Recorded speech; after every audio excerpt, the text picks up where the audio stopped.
Let me get something to drink here. Gary. Get something to drink. Gary, why are your pants off? My pants are on. No, they're not. I saw your ass cheek. That wasn't an ass cheek. Bullshit! I can tell the difference between a pair. Yeah, I caught you, motherfucker. You were looking at my feet. Oh, your fucking wait. How did you wait? Hold on. How did you put your feet all the way up to your hip like that? It don't fucking matter. I can ask. How did you do that? It don't fucking matter how I do it. Yes, yeah. That means you don't even have a. Fuck, I do it. It don't matter at all. You got some fucking badass hemorrhoid-looking balloon. You got some fucking stork legs in order to flex them that hard up to your hip. Shut the fuck up. You do. Brett wouldn't do that because he's got some meat on your bones. Unlike you, you got fucking. Don't you fucking dare. Don't you even fucking dare. It's like, hey, Jerome. Yeah, see? You see? Yeah, see, he knows what we're talking about, god damn it. Unlike you, Care Bear. You know what I have to thank for that? Fried eggs over hard. That's what I have to thank. Friday, man, I don't like eggs, but man, eggs not only does have that yolk that gives you that yolk built when you eat that shit, man, it gives you the worst fucking protein farts. Brett Cena. What's a yolk? What's a yolk? You said yolk. No, yolk. Like getting yolked up. You said what? Yoked. Not yoked, you dumb shit. You're deaf out of one ear. You're deaf out of one ear. Yoked up. You said fucking yoked instead of yoke. That's what you fucking get for being stupid. Quiet. That's what you get for being stupid. Hey, it's well, usually I wait until the stream is done and Romy did his table of contents to watch the latest. Well, I guess this time I'm watching live. Oh, okay. That's Brett's buddy who invited us to him. Oh, Soren. Yep. Oh, welcome aboard. Boy, Thunder. Yeah, thunder coming out of your ass, Gary. That's probably what you had your foot up your butt like you did. Hey, man, that's not very nice. How the fuck can you do that? Look, I can't. It doesn't fucking matter how I do it, buddy boy. Elsie muscles. Oh, I bet you he's happy. Oh shit. I love everybody. Elsie muscles, Elsie bumblefuck, Elsie gluteus maximus, Elsie melon jugs. You want a cookie, you fucking nincompoop? For a minute, I thought you were gonna say something else. I call him a nincompoop. I know. Because he is a nincompoop. Oh my god. That's like the okay, what are you Gary, what are you doing? Nothing. No, what are you doing? Nothing. Nothing. No, don't fucking don't. Nothing. Gaudy testicle. Wait, no, I'm gonna drink tonight. No, I'm gonna drink tonight. No, and yes, I want a cookie. I'm not a nincompoop. No, you're a poop on a stick, more like it. All right. You don't even know what I'm doing, do you? I know what you're doing. No, you don't. Yeah, I do. The fuck I don't. You're full of okay. So you know what? We're leaving Brad out. He's right there. But he hasn't said anything. Yes, he did. He was talking about what that thing. What was he talking about, Gary? He was talking about that thing. Brady, what thing? Brady, weren't you talking about that thing? What thing are you talking? What thing, Gary? You gotta be more specific than Mike. Yeah, Gary. Don't be so vague. He was talking about the thing. I do have it on Blu-ray. There you go. That's what I mean by the thing. He was talking about the thing. Oh my god. No, we're not talking about the thing between your legs, Gary, because there isn't one. No, Gary. No. I said no, Get Bear. No. Gary. Gary. Gary. Huh? Me head is like pineapple. Solid shell, but inside is fucking mushy, disgusting mush. Okay. Ladies and gentlemen, greetings one and all. Welcome back to another exciting episode of Flicks with the Dicks for you all, your Sunday night weekly program. And this is episode number 68. And if you've had a rough week like I have, because mine was absolutely shitty. Well, yeah, because you look like Casper. Legitimately, my week was shitty. Father, Son, Holy Spirit. Anyways, ladies and gentlemen, as for what we're going to be doing for you all, we got a lot of great stuff to showcase and a lot of things to do. But before we even bother getting into our introductions, I got some I would love to showcase to you all that I just made literally a few seconds ago. It is the official logo for season 1 of Wheel of Cinema. Just make sure you get the tabs of your porn and, you know, like underground material before you showcase it. Don't worry. So, folks, That's probably what he was. here's the logo for season 1 of Wheel of Cinema. Ooh. Nice. What do you Hold on, think? let me see that. Wheel of Cinema. Good. I love the background. The text. I wonder if the text could be somewhat of a different color. Maybe like I don't know. Would a hot pink work or no? Or maybe like a Somewhat of a pink if you look at it, even though it's purple. more lively. I mean, it's somewhat of a pink if you look at it, but it's purple. We're not getting into that bullshit. It's fucking pink! Don't you dare! It's pink. Okay, that is like that is a shade of pink. Okay, No, it's purple. the wheel. Shut the fuck up. The Wheel of It's Cinema. purple! The Wheel of Cinema is somewhat pink. Season 1 is purple. No, okay, season 1 is, they're both purple. No, they're not. They're both fucking purple! Look at it! That is pink. It's not pink, it's purple! That is pink, like the inside of your butthole. It looks Fuck like with me! magenta. Don't fuck with me! It's violet. Do not fuck with me! Fuck with you, Don't fuck with me! folks. I'm going to be taking a picture of that. And speaking of that, ladies and gentlemen, It's magenta. wait, it's purple. No, Wheel of Cinema. That is either magenta or violet. It's not purple. That's purple! You're full of shit. Okay, people in the live chat. When it says Wheel of Cinema, is that... No, I have not been a naughty boy. Is that pink or purple? I think it's or violet. Or violet. Purple! Folks, I'm taking 381 photos of that. Thank you. And speaking of that, we got some slides. Thank you, Count Victor. He's my man. And we got some Slideshow Gary coming up.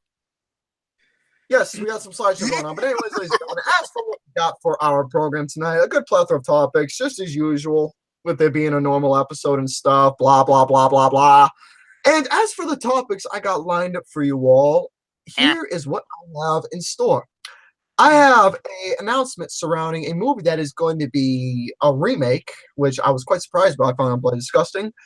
Also, a Blu-ray and collection release is going to be happening soon of a specific horror movie, which, Brady, you better get. I had a couple lists I'm going to be going over. I'm going to be going over 2 lists surrounding films of 2018. One is going to be from Esquire.com, their best films of 2018. I believe it's 25 films. And Gamespot.com's 20 worst reviewed movies of 2018. And I got a topic that Matt Montada sent, and it's actually really interesting. I was curious to look at it because I like learning about theories and stuff. Watch-Mojo's top 10 strangest Disney theories. So I'll be going over that for you all tonight. Give me a little. From GameSpot. Whoa. Well, Brady, you're glitching. Or Uh-oh. I'm hearing bad feedback. That's from That's you, from Gary. I hear Brady glitching a little bit. Hold on. There I we can go. see you. Gary, fix your motherfucking... Where's your headset? What about my headset? Echo. Yeah, it is you, Gary. Shit, you're driving people nuts. It should be gone. Let me see. Okay, now it's gone. Let me listen to the. As you were, Gary. As you were, Brady. How about the list from GameSpot? Yeah, it's apparently a list. Is now a serious allergy of a certain reviewer. That's what we're talking about later. Oh, We'll save that for later. All I'm gonna say is this: I have written down, legitimately word for word, what this fucking guy said. And it's about a certain particular film critic, worst of list, and why it's canceled. And I'm going to join him on this because I have been following this guy for years, and I still had mad respect for him. I used to have respect for him from 2010 to 2013, and then 2014 show up, and then, wow, he doesn't have no balls. A lot better. He has no balls anymore. So yeah. And I have, and the reason. And what he announced, he basically sold his balls on eBay. Pretty much. I like going to eBay. But also, ladies and gentlemen, as for the lineup, Fat Boy's going to be going first, then Brady Boo, then yours truly's going to be going last, and then afterwards, we're going to be saving the end of the program once we're all done for Slideshow Complex. And that'll be it. So let's try and keep in good time within our program. I like to end the show a little bit early tonight because I got something important that's going to be happening around 8 o'clock that I promised a friend. Asian Shano Mac dominatrix. Pimp Daddy. No, I promised Shano that I'd be doing something with him at 8 o'clock, so I want to end the show. What? Yeah, I promised Shano Mac that I'll be doing something with him around 8 o'clock. Shano Mac. So, well, hopefully around that time that he'll be around. So I want to end the show at least a little earlier on good timing. I can understand that. I can go through my topics really fast. Gary, what are you drinking? What are you drinking there? Nothing. The fuck? Oh wait, brisk? Oh, you're drinking? Yeah, I'm not drinking nothing. Why did you read the fucking can and say what the fuck the goddamn cocksucking product? The photos were in the bottom right. The photos were in the bottom. I couldn't see when you're pouring your urine into your goddamn glass. Read what the can says. Oh, thank you. Okay, someone turn that into. Okay, I'm gonna watch a replay. If that's not GIF material, why do you have a fucking Taco Bell cup? Doesn't matter. Gee, no wonder you had a shitty week. No, don't eat cream of mushroom soup. Let's get up. Thank you all for turning into. Wait, I didn't do my introduction yet. You rude motherfucker. I'm sorry. Let Brady Boo have his turn with his pointy nipples. Jerome, first off, Jerome, you sure you're not naughty? Because. Thank you, ma'am. May I have another? Also, if he's going to flash us, I'm going to laugh and faint at the same time. Wow, that is awesome.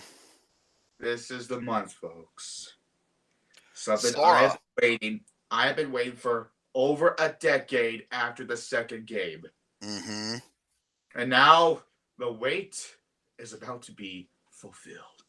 I wonder how many copies it's going to sell on its release.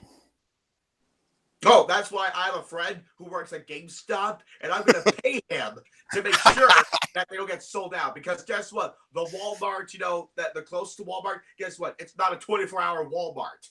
Oh, hey, JR, how's it going, buddy? Yeah, JR's like, yeah, he loves Kingdom Hearts. You know what? I'm actually kind of glad I got my headset on. Why you say that? You've been fucking farting, haven't you? Not yet. Some guy named Uncle is here. Is it Uncle Cracker, the filmmaker, or is it my monkey's uncle? I don't know. Wait, Uncle Cracker's a filmmaker? No, I mean a songwriter. I'm sorry. Yeah, okay. Yeah. Gary, what are you doing? Oh no.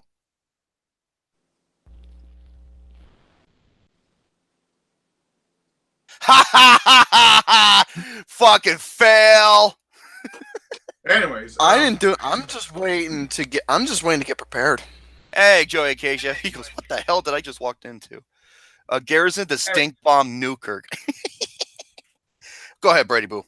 Anyways, as for the topics I have a few Blu-rays to go over and a couple of movie reviews to go over, and along with Jerome, I'll be discussing a certain something about a certain critic that I've been following for years, and now I'm still subscribed to it, but it's like I'll be watching it every once in a while now. Gary, would you be quiet? Let him talk. Goddamn butt monkey. Yeah, It's like That's I all said, my- I stopped watching them years ago. And I have great. Oh, remember, I haven't played the game yet. So, as you were, Brett. And that's all my topics. That's all I gotta say. Okay. Oh, absolutely. Absolutely. Ladies and gentlemen, welcome to, welcome to, does he have the beard and everything? I guess he does. Ladies and gentlemen, welcome to episode 68 of Flicks with the Dicks, introducing the young, yes, that's Mr. Garrison, Mr. Super Mario fan, 03, Brett Greer, Brady Poo. Oh, wait, what am I asking this? You could be playing Kingdom Hearts 3, what the fuck? And yours truly, Rubber Boy J Money. Hey, Amora, how you doing, buddy? And we got Joy Acacia, we have Uncle, Jose Critic, and many, many other people. What?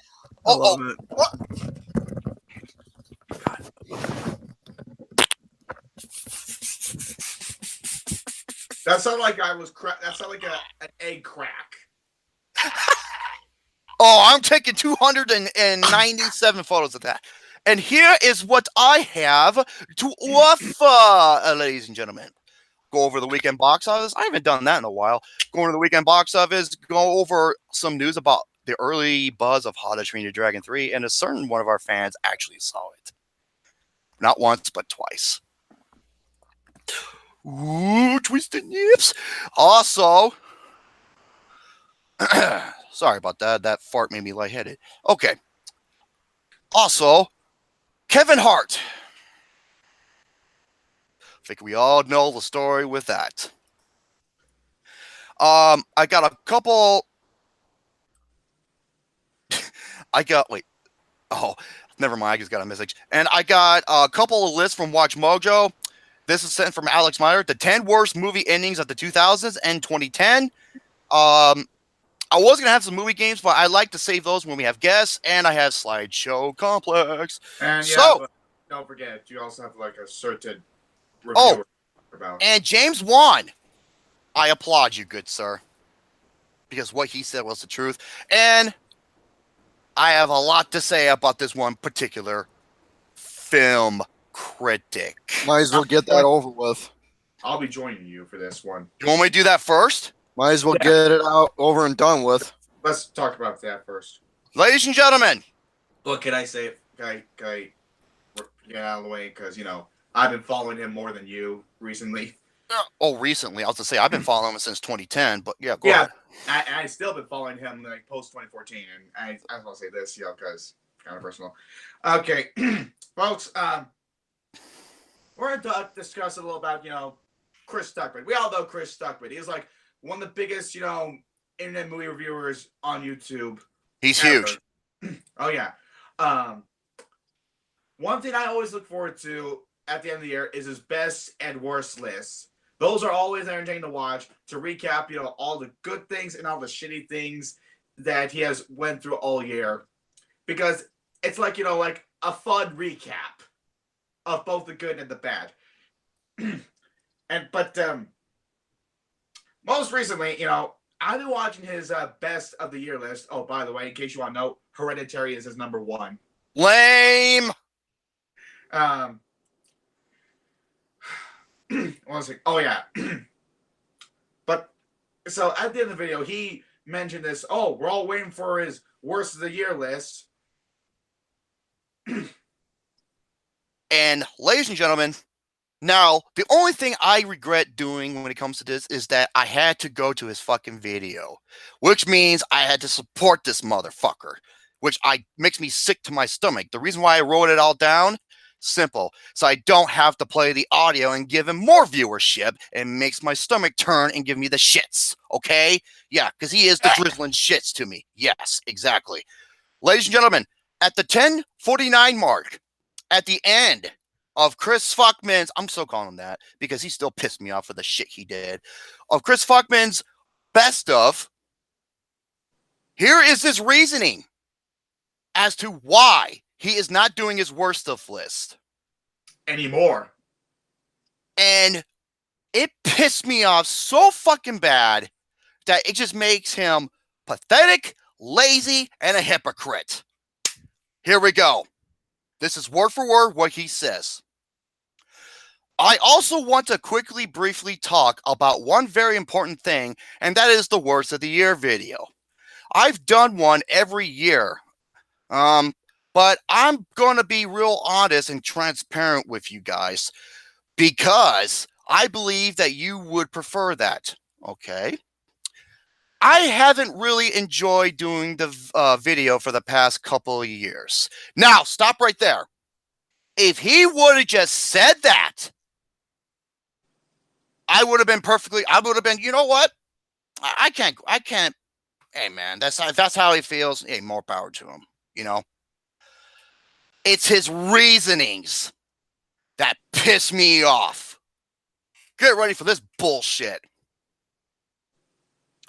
And it's just, I think it has something to do with the fact that there's already so much negativity on the internet. What? Oh, it gets better.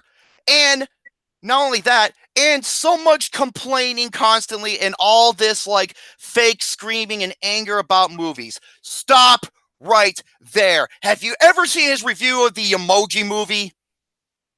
The beginning was hilarious. Where he screams his fucking ass off, or the multiple reviews of him reviewing Dragon Ball Evolution, the film he hates the most more than anything, or he did a special review of Movie 43. And not to mention, I want to bring this up because in his worst of 2013 list, by the way, he mentioned that Movie 43 is his #1 worst of the year. He brought this up where he mentioned that the Farley brothers were intentionally wanting to make the audience who watched the movie feel stupid because the Farley brothers said, "Oh, this is what people have been watching. This is what people want to see these days." And Chris Stuckmann replied to that because this is what Chris Stuckmann had balls. He actually said, exactly. He actually says, "So thanks." Basically, what you're saying is you don't respect your audience. That's why your movie sucks ass because you don't respect your audience. You want to make a movie, respect your fucking audience, man. That's one I love. Stuckmann. It's from 2010 to 2013. Why? He had a big fucking set of nuts. And now he's saying this. And it's the easiest retort anyone could make. Oh no. Discussing movies. Oh, it gets worse. Here we go. Next, okay. It's like in reality, the filmmaker has the hard job. The filmmaker spends a year, 2 years of his or her life trying to make something, and we only have to sit there for like 90 minutes. And yeah, it might suck, and trust me, I've seen a lot of shitty movies, okay? And I've always been very honest about how I feel, and I will continue to be honest about how I feel. Gee, doesn't this sound familiar? Now he reduced himself to like every common moviegoer who says, who says this excuse, no, you shouldn't bash this movie because the filmmakers worked so hard on it. Or Brett Ratner. He pulled that shit against Rotten Tomatoes with Batman v Superman because he was one of the producers and shit. Yeah, he sounds just like Brett Ratner. Yeah, and other people who would say, and I'm just waiting for it when Chris would say, "Oh, I would see you make a movie then." That lazy. Oh, I was waiting for him to say something like that. I was just waiting. So, okay. And then he says this, and I was just like fucking livid. But it just doesn't feel like me, man. It just doesn't feel like me when I sit there and I complain and I talk about how much I hated all these movies. What? How is he talking? This is word for word what he says.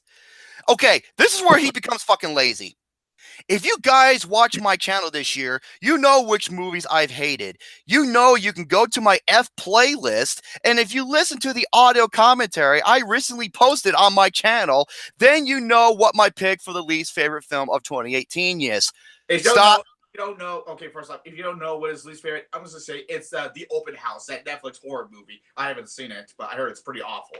Okay, I love you says my F playlist. Yeah, this is the guy who is so fucking incoherent with his letter grades, where he'll give a film like a B plus and have it in his top 10 higher than other films. He gives his Chris Fuckman seal of approval A minus. He's done it so many times. He's inconsistent. I got my report Yeah, card. and you know, I just want to say this, all year long, Chris Stuckmann has been incredibly mellow, especially when it comes to reviewing movies like, D to F. Like, when he reviewed The Strangers Pray at Night, I was listening to the tone of his voice, and I'm like, you sound like you're trying to hate this movie, and sounds like wait, you gave it a D? He sounds like C-tone, man. That sounds like your C-tone. Well, that makes sense because guess what? He sounds like one of his mentors, Ryan Gosling. He does. He sounds just like him. The real reason for this is because Chris Stuckmann has been in film school, and I guess. We will get to that bullshit. Dinky. Yeah. And I want to say this. I want to guess, I've been reading the comments, people defending Chris's choice for that, and some are pretty stupid and all that. And I read this one comment that says, I understand where you're coming from, because when you're a film critic, you're not supposed to think about, the filmmaking of the film. You're supposed to think about the film part. Okay, no. I'm a critic, but guess what? I watch behind the scenes. A lot of behind the scenes videos of certain movies that I love. One in particular is Magnolia, because that's how much I love a movie. I love a movie so much, I want to know what went on behind the scenes. And sometimes, this is why I have to say it's all about the execution. However, what went on behind the scenes can play an effect towards that execution. Like, look at George Miller for Mad Max Fury Road. The guy fucking damn near killed himself just making this movie. And he wanted to make it old school with real vehicles and shit. See what I mean? And look at Francis Ford Coppola, Apocalypse Now. The guy, I think, did he actually pass away legitimately? Didn't he was he flatlined for a second or two? Yeah, he was. In fact, there was a set photo of him holding a gun to his head. Yeah. He was losing his goddamn mind. So I did not even go to the fucking comment section because that place has got fucking toxic. It's cancer. It's fucking cancer. Okay. Here comes the next pair. Here we go. But I just don't want to make the worst of videos anymore. It just doesn't feel right. I don't know. What? He goes, it might have something to do with film school, being in film school now, or just the fact that over the past 2 years, I've been making an actual professional short film with a real crew every year and then trying to release it to festivals. Fuck you! Who does that remind you of, folks? Exactly. Wait, who? I don't get who. Casual. Oh, yeah, Joe. Mr. Poopy Butt. Yeah. Carrie. He's just like now Chris Stuckmann is like everyone else on Twitter, where people would say, go fuck your worst of the year list. Scott Garrison, director of Sinister, he pulls that shit on Twitter. Yeah, and I'm just like, fuck you, dude. You know why? Probably because they pulled that shit with him on him. Yeah. He's pretty much doing that shit. And it gets better. He goes, but in reality, since I started my channel, I'm trying to keep this brief. Since I started my channel, my whole thing has been support film makers. Okay. Fuck off. I remember multiple videos, Chris Stuckmann just constantly shitting on Paul W.S. Anderson. And rightfully so. So what the hell is he talking about? And Raja Gosnell and I know there's more. Bousman, who directed 11-11-11. Who, by the way, liked his review. I remember he liked his review of 11-11-11. Yeah, which is kind of funny. Bousman, Gary, you fucking dingleberry. Okay, here's another great review and example. The movie Creature. Yes. He did.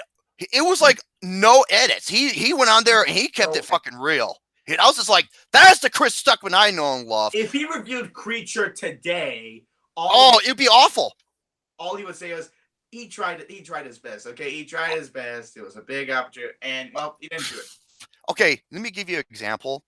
Watch the Next Gen Film Awards. Now, I was the second to last to present, okay? Because I present the worst film of the year or the shit stain. And you saw how energetic I am, how I was holding no punches, making jokes, and you still suck. Yes, and guess what? I did that all in one take because I don't have an editing software. And who was after me? Chris Stuckmann, releasing the best film of the year. And he's just like, "Hi guys, how are you doing?" I was just like, "Can you be any more of a fucking robot?" No, every single nowadays, he's just sitting there like this. He has his hands like this. He has his hands like this every time he does a review. He must be a man. If he likes sitting like a robot, he must be a fan of Kraftwerk. Which I won't go. I won't go against that because Kraftwerk's awesome, dude. Okay. Okay, this is what he also says.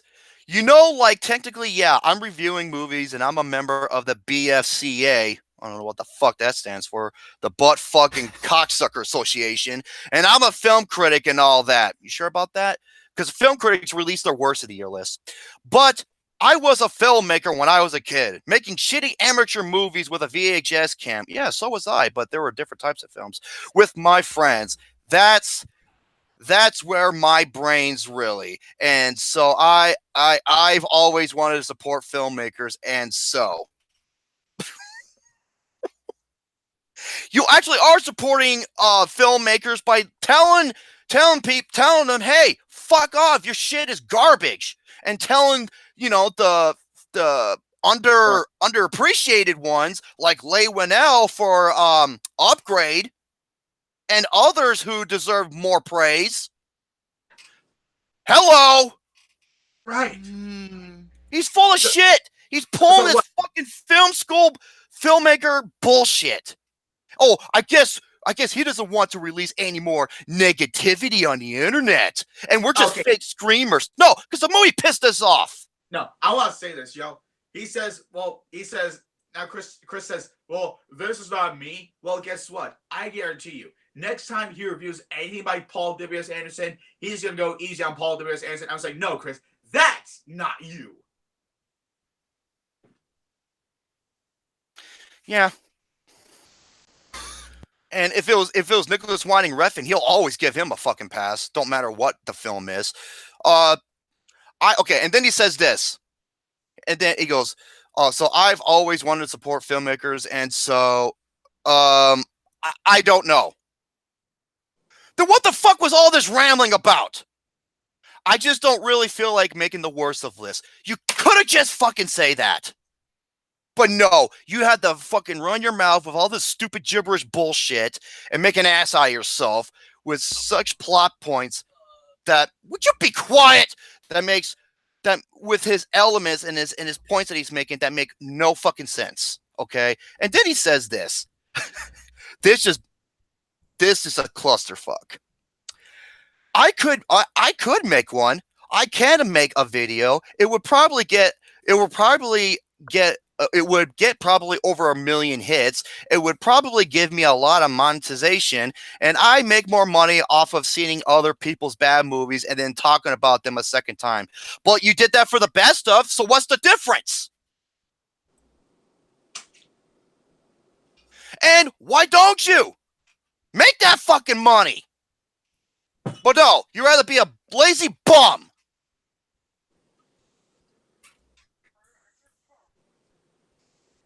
But yeah, like I said, I'm not gonna unsubscribe from Chris Stuckmann because I don't pussy out that way. Oh, I don't want to say pussy out. I just got sick of his bullshit. I was like, I used to watch Chris Stuckmann like daily, all the time. But after hearing that, I feel like I would watch him every once in a while, and I was wondering why he hasn't made a single hilariosity video all year, and I guess now I know why. And then he says, I just don't really want to do that. It just makes me feel... Okay, here's the best line. When he said... Yucky. He says, oh my God. Yes, he goes, I just don't really want to do that. It just makes me feel kind of icky. just said that too.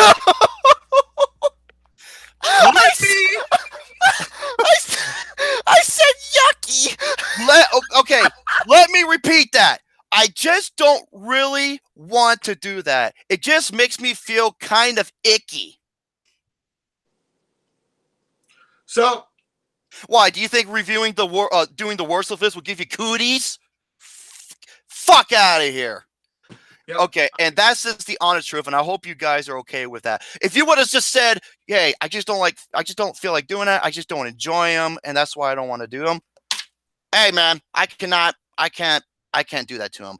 But for him to say this fucking shit from the there's too much negativity and fake screen. Filmmakers work hard. Yeah, filmmakers work hard. I'm just like, guess what? It's an entertainment-based fucking product. Stop being so fucking biased. We know that they work hard. We just gave you 2 great examples, and there's tons upon tons of other examples out there. With George Miller, Francis Ford Coppola, and many, many others. So who the fuck are you trying to bullshit? So are you really thinking that the people behind Movie 43, which you called out on for their, intentions, working hard? Is that what you're thinking right now? Yes, Hunter. Chris Stuckmann was the special guest when he presented the best film of the year. Now, here's another. Okay, John Flickster, he was the other special guest when he presented best director. Watch him, and then watch Stuckmann. What a difference! Because John Flickster, he had personality. He was engaging. He was riveting. He was fun to watch. Stuckmann wasn't. And you complain about him not being as big as you. Who, John Flickster? I take shits bigger than him. But I respect John Flickster. I like that Flickster. I fucking can't stand this hipster. And this is exactly what he sounds like. A goddamn hipster. Where is Trevor? He didn't sound like that before. No, he had balls, man. He had a big fucking set of coconuts. Yeah, I watched his Star Wars view, Star Wars. I'm not calling that special editions crap. No, I'm calling it Star Wars. That's what it's originally. I watched that. If he were to review Star Wars 2018 or today, he would not open up his video with Legos or by saying Star Wars like he did. He would just say Star Wars. That's how he would have said it. He lacks enthusiasm. And we're going to be talking about this today. So that's pretty much what he has to say. And I'm still not over that bullshit he pulled with the Star Wars shit and with the mother shit. And people come up to me, it's like, okay, if you may say, well, Jerome, how do you explain you and Lars von Trier towards the house that Jack built and people who liked it? There is a difference. The house that Jack built is torture porn. That's all the movie was. There's your difference. It was a snuff film. It was a complete fucking asshole of a person just killing these stupid women that they're, these stupid women, sometimes shown there just for sex objects. Lars von Trier much. And Lars von Trier brings this fucking ego into his films. It seems like the art house version of American Psycho. Except American Psycho was fun. It was engaging. That had character. You want to see where it was going. Same thing with Silence of the Lambs. You can make it work. This was nothing but a fucking torture porn. That's all it was. So there you have it. I'm not telling you what to do, but I'm just showcasing why I can't fucking stand Chris Stuckmann for being incoherent, blabbering, gibbering, fucking hipster idiot. And this is another example why I can't fucking stand him. So, having said that, let's go over to Weekend Box Office. Weekend Box Office, box by numbers. What are the numbers? Man, that fucking rant sucked. Yes, it sucked, just like your sex life. And the numbers.com. What are numbers.com? Yeah, because fuck Box Office Mojo, because the numbers.com sound, it gives you the most precise, accurate, and reliable numbers. I know, it sucks, doesn't it, Gear Bear? Let's see what we have in store. Okay, we only have one new release, and it came in second. Here we go. Coming in at number 5 is, hey Gary, Bumblebee. Bumblebee, or as I like to call it, LC Bumblefuck. Thank you, Luke. Wait. Jared Poirier, shitty rant, Romy. It's at, exactly 10 minutes and 49 seconds. Yay, positivity. Bumblebee from Paramount Pictures has generated $12.775 million. It's a 29% drop from last week. It's in almost 3,600 theaters, and it's made almost $100 million. I heard this was a financial. Well, it wouldn't surprise me because after the other 5 films from Fuckface and people, even after the last night, people said stop. But the movie has like a 93% rating, which is fucking unheard of for a Transformers movie. I want to say this, every time I see like a commercial for Bumblebee, I see, you know how in every film they always start with, critics are calling this movie phenomenal. I was watching listen to the thing and say, critics are calling Bumblebee the best Transformers movie yet. It's phenomenal. It's something people say, it's more like, it should be more accurate by saying, critics are calling Bumblebee finally a good Transformers movie. You want a good Transformers movie? Go see it. Was it the movie trailer? That's the guy. He's like, finally, in a world where Transformers is finally a good movie for once. Fuck you, Michael Bay. You dark shit. You want to know something? John Bailey is actually in the movie. Well, then again, you have Kubo and two strings. What's his name? Travis Knight. I watched him in interviews. He grew up with Transformers. I'm like, fuckface, who actually said in interviews by saying, I never cared about Transformers. Yeah, he never grew. Yeah, Thanos ripoff. Yeah, and he never grew up with the Ninja Turtles when he thought they were fucking aliens at first. All right, coming in at number 4, Spider-Man Into the Spider-Verse, the best animated film of the year from Sony Pictures. Made. Huh? Best Spider-Man movie ever made. Without question. Nothing against Tobey Maguire. Nothing against Tobey Maguire. He was a fine Peter Parker, but Shinji Kimura's Miles Morales. I think he's the best Peter Parker. Making $13 million, and only 31% drop, and it's generated as a whole $133 million. Coming in at number 3 is Mary Poppins Return. I love a movie I saw at the first time. It was called Cherry Poppins. Yes, that is the name of a porn star. The Mary Poppins movie Returns was actually really good. Mm-hmm. What's her name? Emily Blunt. Emily Blunt fucking killed it in that movie. She was really good in that. It was a really good movie. From Walt Disney, $15.7 million, a 44% drop, is in 4,000 theaters, and it's made $138 million so far. It's doing very well. Number 2 is the latest new release, Escape Room from Sony Pictures, made $18 million. It's in 2,717 theaters, and it's I don't know what the budget was, but coming in at number 1, this movie is a fucking juggernaut. Aquaman. Aquaman from Warner Brothers has generated $30.7 million. 41% drop. Is still in 4,184 theaters, and it's made almost $260 million. What would I give Mary Poppins Returns? Like between B+ A-. Really good. Actually, I still haven't seen Aquaman, but I'm saying like I really want to see it because it sounds like I want to see this. It sounds like DC's version of Commando. I'm like, okay, I gotta see it. If it's okay. I gotta see I'm on this. Alex, Luke, and I are on the same side that we did not like this movie at all. Really? Yeah. I actually gave it a 3, I think. I gave it a 2 out of 5. I think I gave it a 3. I don't remember. What the fuck was that? I don't know. Maybe your ass is popping up. Say hello. And speaking of Aquaman, let me bring this up because this guy is my hero. James Wan. What do you say? Okay, ladies and gentlemen, let me re-say this. Aquaman director James Wan. This is from The Wrap, and I believe Count Victor let me know about this. Either him or Hunter Hughes. Thank you. Aquaman director James Wan has lashed at the Academy of Motion Picture Arts and Science for snubbing the superhero film when it was not listed among the 10 semifinalists in the visual effects category. Because Aquaman is gorgeous. That should have been nominated. And Here's what he said, word for word, and this is genius. You and your department are the unsung heroes of this film. The fact that your visual effects peers in the academy aren't recognizing or appreciating what we / you've all contributed to the film and the cinema is a fucking disgrace. Wait, was he that blunt? Was he that blunt? Did he say fucking disgrace? Yes! I'll say it again. I will say it again.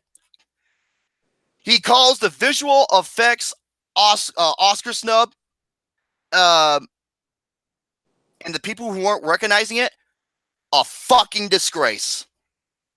James Wan, I adore you. Hey, Chris Stuckmann, take notes. That's a guy with fucking balls, man. Your thoughts? I haven't seen Aquaman, but I love when a filmmaker actually steps up. Yep, and it's true. Because that movie looks fucking stunning. Despite me not being the biggest fan of it, the movie is gorgeous. And some of the colors that adapts, especially the underwater sequences where they're in the cities, it's just eye candy galore. Especially the final battle. I like How? candy. Shut the fuck up. Oh, I'm Gary. I'm sorry. I didn't mean to. I fucked up. I'm poopy butt. Yeah. Yeah. Fudge. Okay. So, Gary. He's laughing. So, yeah. Thank you, James Wan. I might not be a fan of this movie, but I'm a fan of you, dude. You're fucking terrific. You've won me over. Okay. How to Train Your Dragon 3, The Hidden Firmly World. 100% on Rotten Tomatoes. Not only that, my boy from down under, Danny Z, got the chance to see this because it opens early for them. Now, here is Good for the land down under. How to Train Your Dragon: The Hidden World takes flight abroad, sets DWA opening day record in Australia. Under its new home of Universal DreamWorks Animations, How to Train Your Dragon: The Hidden World took off in its first day at the overseas box office with 1.68 million from Australia and New Zealand. It's launching the threequel early in both countries to take advantage of the peak summer holiday. That's right, because since they're opposite sides, they're actually celebrating their summer while we're freezing our asses off. The Dean DeBly directed film doesn't open in U.S. Canada until February 22nd, which is bullshit. I realized that the director of these movies is actually based on a series of books that he wrote. Yeah. And there's a reason why he wanted to, postpone 3 because he wanted to work a little harder on it. And Danny Z saw this movie. He says the hype is fucking real. He said this is not only one of the absolute best conclusions, not only to a film, but one of the greatest trilogies of all time. And I agree. I can see where he's coming from. Because if this movie holds up like he says it is, I'm going to go as far as saying this is better than Toy Story trilogy. Well, I can't say it. Well, actually, no, because that ain't going to be a trilogy anymore. Would you say it's better than the Lord of the Rings trilogy then? We have to wait and see. We're gonna have to actual trilogies like Dark Knight trilogy. I don't know, because to me, the number one trilogy is the Star Wars, the original Star Wars trilogy. There's nothing going to top that. That's what we're doing here. Hell yeah. But in terms of animation, yes. I never think of very much animated films where, I guess the Madagascar trilogy. I love that trilogy. Where, other than, I can't call Toy Story trilogy a trilogy anymore. I know, which is fucking ridiculous. I don't know, Soren. He asked a good question. Who do you think will die? Hiccup or Toothless or both? Okay, I believe they are going to split apart. And it's going to be gut-wrenching. Especially with how they met and all the journeys they taken and then the sacrifices they made. Oh, it's gonna kill me. I still haven't seen the How to Train Your Dragon movies. Get your fucking ass out and see them. That's like coming up to me and saying, that's like me saying, okay, how can I compare this? That's like saying, Tom Cruise, you need to see the Mission Impossible movies. It's on that level, if not better. So get your booty out there and see it. I was guilty of that as well. Hello. Now, Kevin Hart. If you don't know the story with him, he was on the Ellen DeGeneres show, and tomorrow. Oh shit! I must accidentally did. I actually did it 11 o'clock my time. Oh, and that's probably why. Sorry about that. Because in Eastern, yeah, it would be yours, but for me, it wasn't. Kevin Hart is not going to be hosting the Oscars, and you know what? It's a damn shame because despite me not liking him, liking his films, as a person, he's really fucking funny. He's really cool, and his stand-up is hysterical. There you go, 11 o'clock, yeah. His stand-up is funny. And the reason why he wanted to be the host is because he wants to make the Oscars funny again. That's exactly what he said. But now it won't happen because what is the one thing, or two things that has ruined this world? PC and SJWs. Political correctness and social justice warriors. Yeah, because apparently they're going after him from a tweet that he made like over a decade ago, I believe. Give me a fucking break. Now the Oscars, you're fucked. You are fucked, Oscars. With all the bullshit that you've been dealing with recently, especially last year when you pulled the worst numbers ever. You don't even have a host. And you know what? I see some people like legitimately advocating for James Woods to host the Oscars, which I would like to see.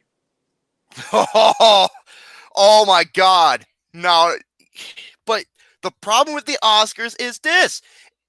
It's the same bullshit that happened with James Gunn. But yeah, but here's the thing with James Gunn, the shit he said, it was pretty bad. It was awful. However, he's not really the same person as he was anymore. They pulled that same shit with Randy Orton not too long ago, the wrestler Randy Orton, and a couple other things. And he's like, yeah, he's not the same person. Yeah, SJWs and political correctness has fucking destroyed this world. Or no, film enthusiasm in too. Yeah, or PDCAs. They're like almost the same thing. So yeah, it's pretty fucking sad. Yeah, because I'm sick of people bring up diversity in films because remember like decades ago people talk about how film can be like inspiring for a lot of people, for generations to come. Nowadays, people would probably look at the Shawshank Redemption and say, there's not enough black people in this movie. Oh my God, even though he's like the main fucking lead and you follow his journey along with Tim Robbins. I'm saying that's what people would probably say today if they saw the Shawshank Redemption today. That's what. Oh, lack of diversity. Okay. Do the Right Thing. The Color Purple. Shit. Glory. Remember what Spike Lee said about Flags of Our Fathers? I did not like that. Oh, fuck Spike Lee. Man. I told you, I like him as a filmmaker. I fucking hate him as a person. Or what about Boys in the Hood or Menace to Society? Did anybody forget about those classics? Fucking idiots. Okay, 355. I believe. Did I went over all my topics? Let me look. Okay, Watch-Mojo. Yeah, Watch-Mojo. That's what I was gonna say. Watch-Mojo. Oh shit. Now let me go to YouTube. Watch-Mojo. This is thank you to Alex Meyer for this. The worst endings of the 2000 and the 2010s. Now, My butt. what about your fucking butt? It's hairy. Would you be quiet? Okay. Shut the Is this Harry as the little guy from 8 Crazy Nights as Adam Sandler's mentor? No. Harry. I'd rather look at a No. double. I'd rather look at a loaded double barrel shotgun to see that fucking movie ever again. I'm not kidding. Okay, here, since I can go from 10 to 4, and because they at least have it in their description, which I'm clearly happy. Here are their 10 worst endings of the 2000s, 2000 to 2009. Number 10, The Happening. You know what? The Happening has like a really lazy foreshadowing because guess what's at the end of The Happening? Mark Wahlberg's daughter has an Avatar: The Last Airbender backpack on, and as she gets on the bus, what's on the front of the bus? It says 2010. Ooh, what could it mean? It could probably be one of the worst adaptations of a cartoon ever. That's what. Fuck you, M. Night Shyamalan, ding dong dickhead bitch. I fucking hate him. Ting tang, Nick, walla walla bing bang. Nick, Night Shyamalan ding dong. Shut the fuck. Happened on Blu-ray, by the way. It's so hilariously awful. I'm sorry. I couldn't. How cute out loud. What? No. No, I hated this movie with a burning passion. You know it's sad when it almost killed Mark Wahlberg's career, and he told Amy Adams, "You dodged a bullet." Well, you know what? Well, Mark Wahlberg had a terrible year that year. Because you know what he did that year? Max Payne. I still think The Happening is worse. Oh, that movie makes me crave for hot dogs, to be honest. Oh my god, it makes me now want to eat a hot dog. You guys You look like a. know hot dogs get a bad rap. Oh my god. What, Gary? I look like a what? Nothing. I look like a big bratwurst? Yeah, No. my beauty likes it. Got you there, motherfucker. Number No. 9. Number 9, the number 23. Yeah. Oh my god. Okay. I saw that movie like even in my teen years, I knew the ending. Jim Carrey's character wrote the book. What a shock. No, He's the one behind it all. Yeah. Number 8. I love Jim Carrey when he's doing drama, but my god, this was an awful turn for him. Yeah. Number 8, I agree. The Matrix Revolutions, they try to pull a Jesus. No, even the Matrix Reloaded did that. Well, at least with the ending, it kind of left you like, oh boy, I wonder what's going to happen in Revolution. Then Revolution showed up and you're just like, ooh. No, by the way, I want to say this about Matrix. Speaking of Matrix Reloaded, what's the point of making Neo blind if he can kick everyone's asses, no problem? Well, he's blind in real life, but not blind in the Matrix. Might as well not even make him blind at all, then. Yeah, that movie was. It's like with the movie Daredevil. What's the point of making him blind? Right. Number 7. Speaking of M. Night Shyamalan, ding dong dickhead, bitch. Signs. Don't tell me. Is this stupid bullshit?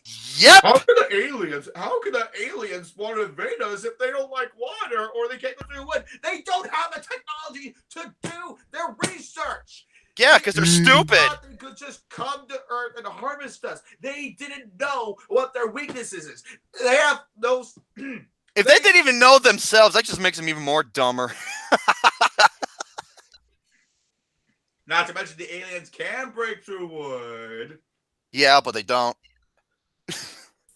They have the technology to fly millions of light years and make the perfect, accurate mathematical crops, but yet that shit. Are you excited for Glass? No. Sorry, I fucking hate M. Night Shyamalan. I cannot stand his movies. Number 6, Spider-Man 3. Okay, yeah. I want to say this, what the main problem with Spider-Man 3 is I have a problem is why are we focusing the one story on that one little thing that happened in the first Spider-Man? Like now we're making that into a big thing when we're trying to figure out who killed his uncle. The only good thing about Spider-Man 3 was the Sandman. He was awesome. Everything else was a fucking disaster. St. Church, and I just want to say it. And I guess the cool thing about it is the daily. Well, the thing on the Daily Bugle is it was only for a couple seconds. Oh, Spider-Man is a criminal, and then literally 1 minute later, it was all fraud. It's like, what was the point of that? The only good thing I like about the Sam Raimi trilogy, aside from Sandman is oh shit, who played oh fuck, I'm so bad with names. He's like they make up so many memes of him, like when he's like, "Are you serious?" J.K. Simmons. He was awesome. He was the best thing about it. Speaking of which, I want to say I think Spider-Man 2 is really good. I don't think it's one of the best superhero movies ever made. I don't even think it's that good. I'm sorry. That sequence where the chick is running back and forth, she screams in the camera. I'm just like, what the fuck acts like that? Stupid. Really dumb. That was stupid. I'm sorry. Number 5, Indiana Jones and the Kingdom of the Crystal Skull. He's gone to the space between spaces. Fucking aliens. Number 4, I agree. As a matter of fact, I hated both versions. I Am Legend. Oh. Even the director's cut version, it was oh my god, it was bad. The first 60 minutes of that movie, I fucking loved. I was like, oh my god, this is awesome. And then when they introduced these new characters, the last 30 minutes, I was like, what the fuck happened? It should have been like a fun one-man survival. It should have been like a fun. Yes, and it defers that. Stupid. It had the potential to be a great survival. Yep. But then it went to like this generic territory and it pulled a cop-out ending like that. It was just stupid. Oh, okay. You remember the scene when he was trying to find his dog and he's in like the dark and he's trying not to get spotted by the monsters? That was so fucking tension filled. I was like nerve-wracking. What happened? Stupid. The sacrifice and everything. I was like, yeah, thanks to these two fucking bitches that he's gone. Kiss my ass. Okay, now I need to find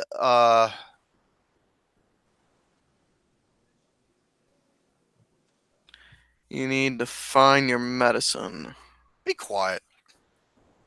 That's not very nice, man. Okay. Number 3, Planet of the Apes, the 2001 version. Oh my god. Because it makes no fucking sense. Yeah, I want to say this. I have literally every single Planet of the Apes movie on Blu-ray, but guess which one I don't have? That one. The ending makes no goddamn sense. It does. Like, you're telling me, like, what's that? That ape Tim Roth played. Like, he's on his dying bed, and one of his last requests is to change the Abraham Lincoln statue. And no, there's barely any changes. All it's like the apes are in their human, and the apes are in their police uniforms. And it's like, what is this? How does that make any sense when? Oh my god! Moving on. What, Gary? Okay. Number 2, I hate this fucking movie, and the ending made it even worse. War of the Worlds.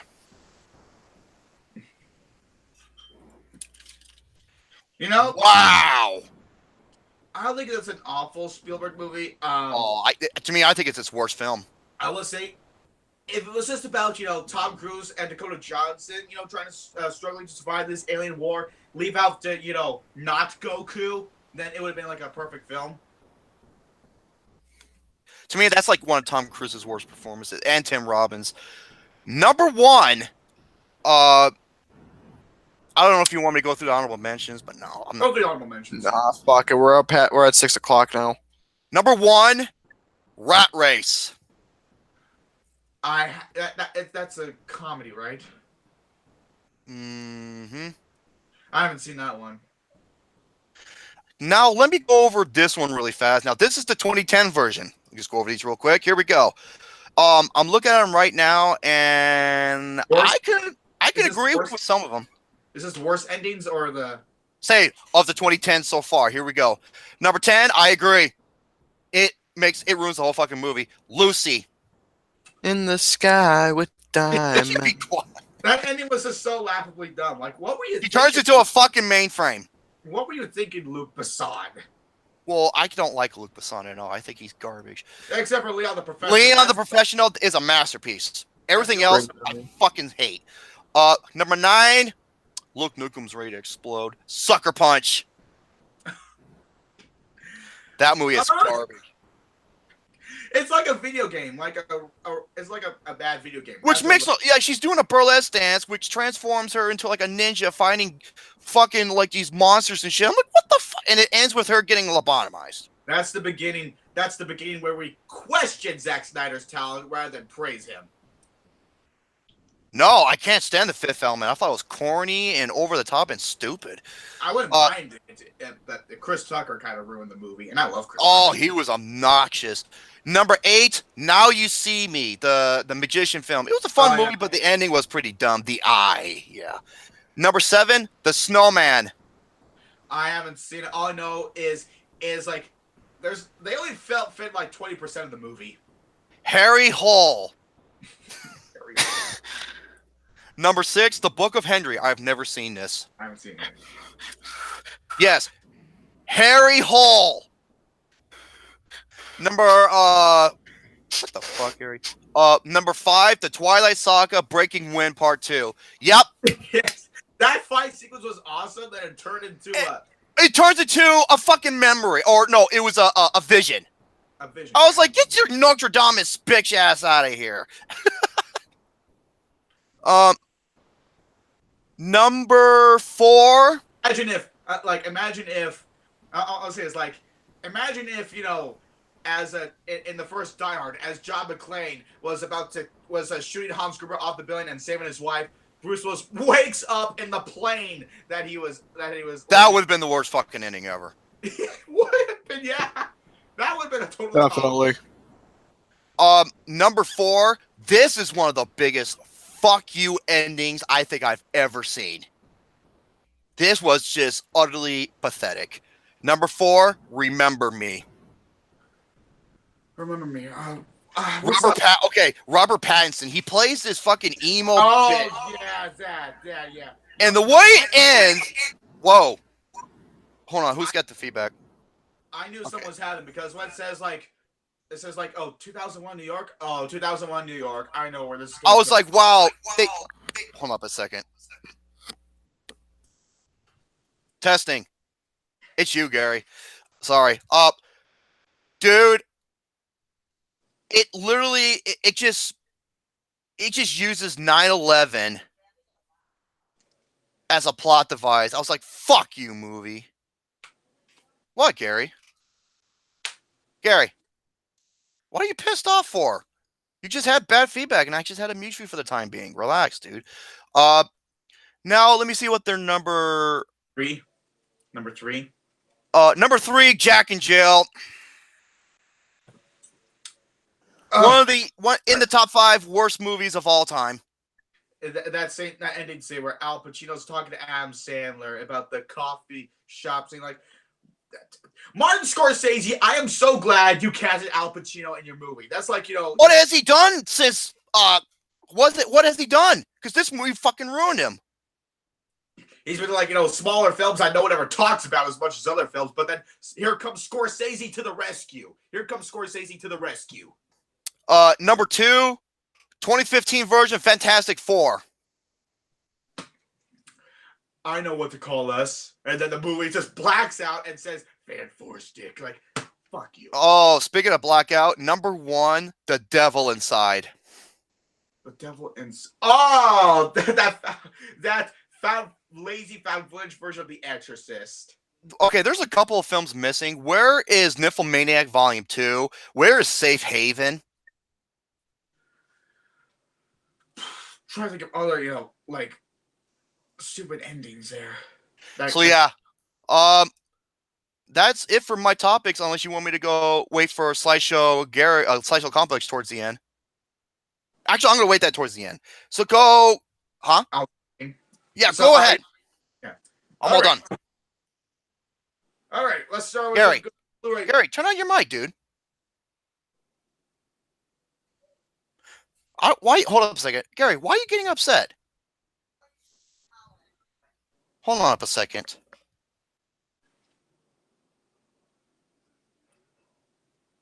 Hey, Gary, is there something you want to tell us?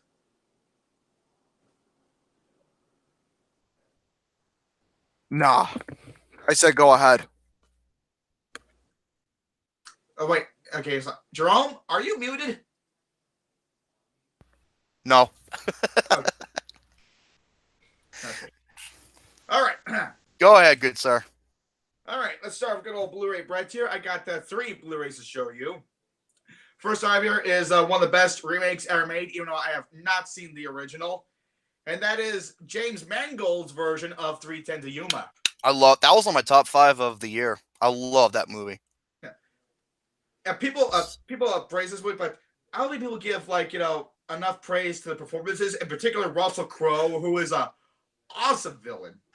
Ben Foster, he should have been nominated. He played his sidekick that he was ruthless and awesome.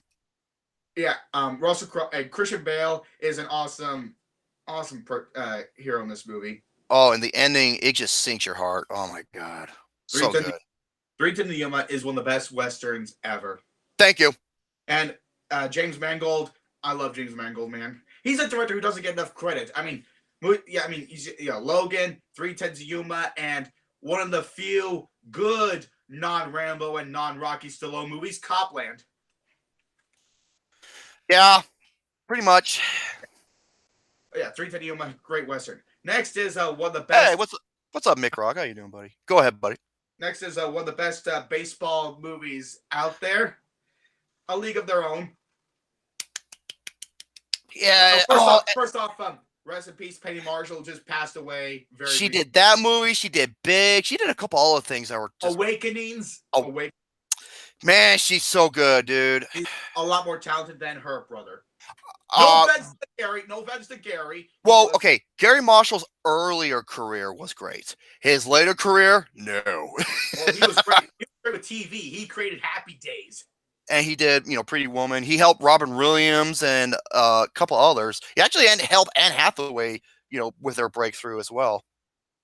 Right. I believe so. But yeah, Penny Marshall, I believe, is the better.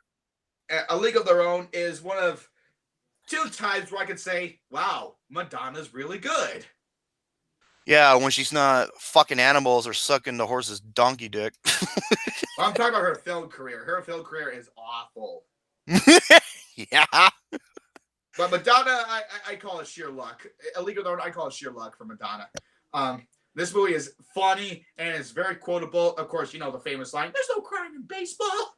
My favorite part of the movie is when Tom Hanks, the umpire is like, "Hey, you treat these women like they treat your mother, okay?" He's like, "All right." And when he walks away, "Could have seen the beauty queen." And Tom Hanks like, "Anybody tell you look like a little penis with that hat on?" Or penis with a little hat on. He's like, "You're out of here!" And they're just going back and all fucking funny. Yeah, but I want to know who thought it was a good idea to get one of the female players to play fucking Tank Girl.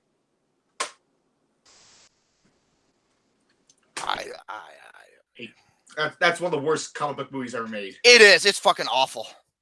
Anyway, yeah. League of Their Own, one of the best baseball movies out there. Yep. Absolutely. Amazing. And last Blu-ray I have here, and I think you'll like this. I got a question for both of you. I think Gary can answer in a millisecond. What do you get when an iconic puppet master directs an iconic singer?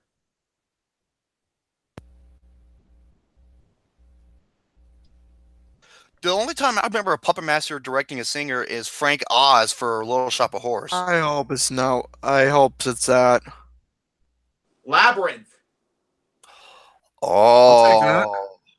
Man, let me tell you something. David Bowie as Labyrinth, after he did that movie, every woman wanted to fuck him. Oh yeah, and still to this very day, even though he's deceased. Well, he was. No, I think the women were getting all over him while he was making it, because you know what happened during his Dance Magic Dance song, right? Uh-huh. There was something in his pants. There you go. He was packing a 44 Magnum. Delicious. Why did no one yell cut? Just to check that. I don't know. I wonder what David Bowie thought of that in the replay. Oh my Yucky. God. But yeah, Labyrinth is very good from a visual standpoint, and of course David Bowie steals every scene he's in. Jennifer Connelly really overdid with her performance. I'm surprised she managed to have a career after that. Oh yeah. Oscar too. But and there's some like things that don't really make any sense in this movie, and there's one song sequence that goes on for a long time and it has no impact on the story whatsoever. But Labyrinth is a visually breathtaking film. It's amazing looking. Yeah, I will give you that. And like I said, David Bowie steals the whole film. He's the reason why you should see it in the first place is because of him. Right. And you know what? I think Dance Magic Dance should have been nominated for best song. It was an original piece written for the movie too. Yeah. So yeah, those are all my Blu-rays, and I got a couple of Blu-ray reviews to go over. First up, we're talking about quite possibly the worst action movie of the year. And it's by one of the best action directors working today. Oh, is it Mile 22? Mile 22 by Peter Berg. Dude, I couldn't believe it either. Now, this movie is like only 90 minutes long. Like, okay, Peter Berg knows how to make, good short action films. Oh, he's terrific at it. Like I said, he's Deepwater Horizon. That was 90 minutes long. He's the Michael Bay. He's like the greater version of Michael Bay.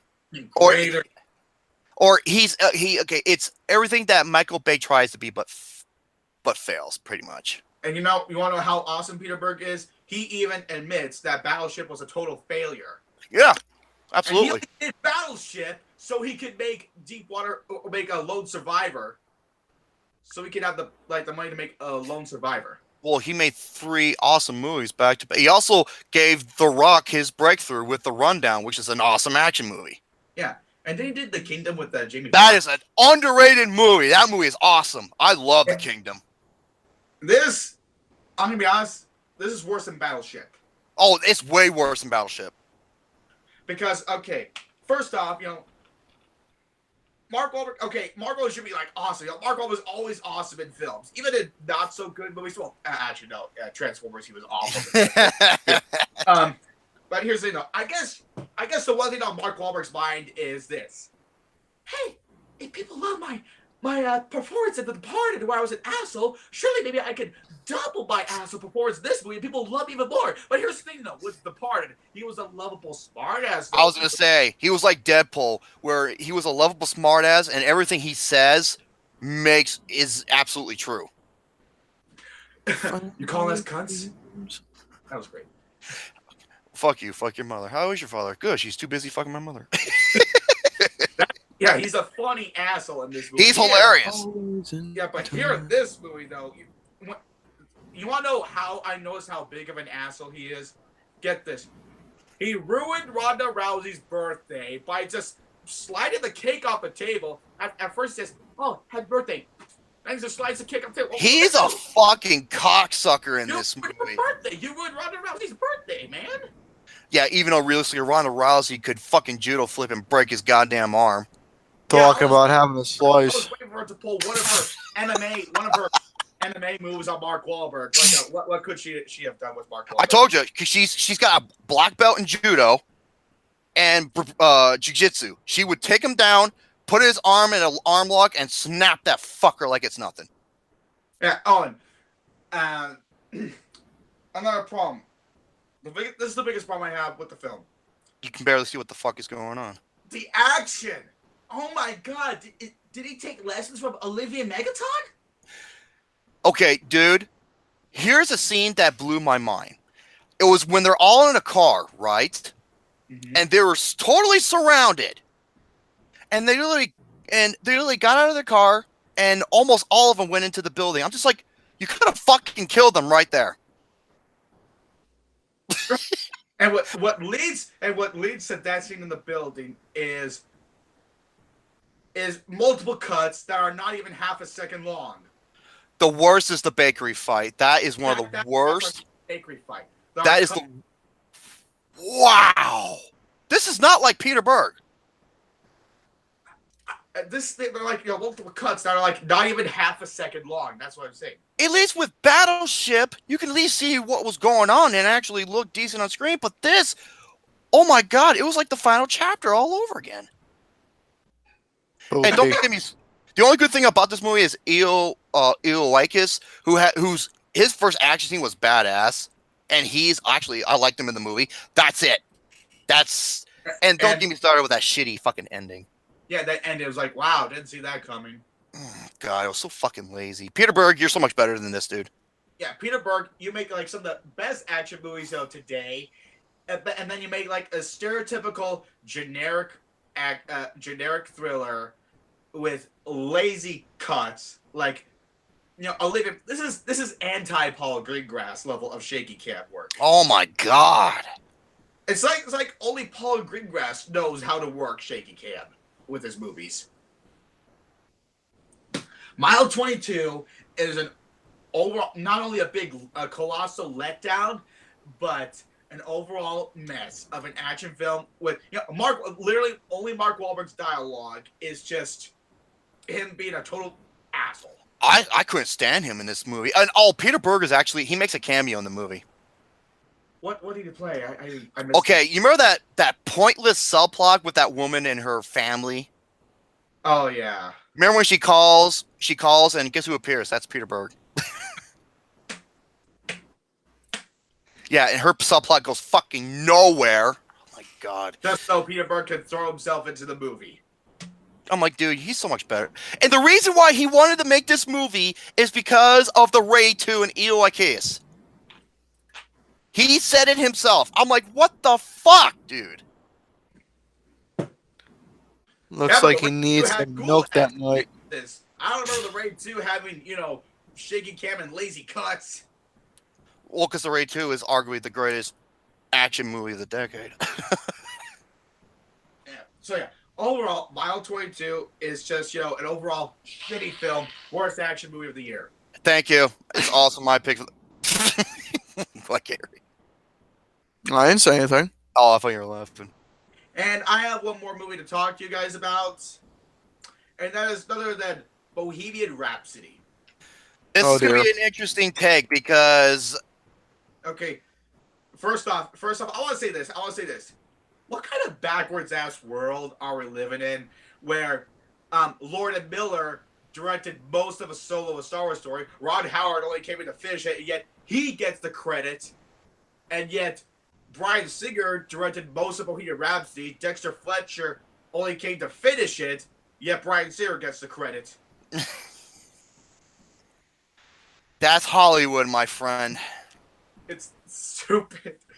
Okay, now here's what I'll say about Bohemian Rhapsody. I was looking forward to this because I'm a big fan of Queen. Oh, who isn't? I mean, they're one of those influential and significant bands in history. And Freddie Mercury has like one of the best vocals ever. I think he is the best male vocalist of all time. Now, and I was excited for this, yet also worried because behind the scenes issues, Bryan Singer not showing up.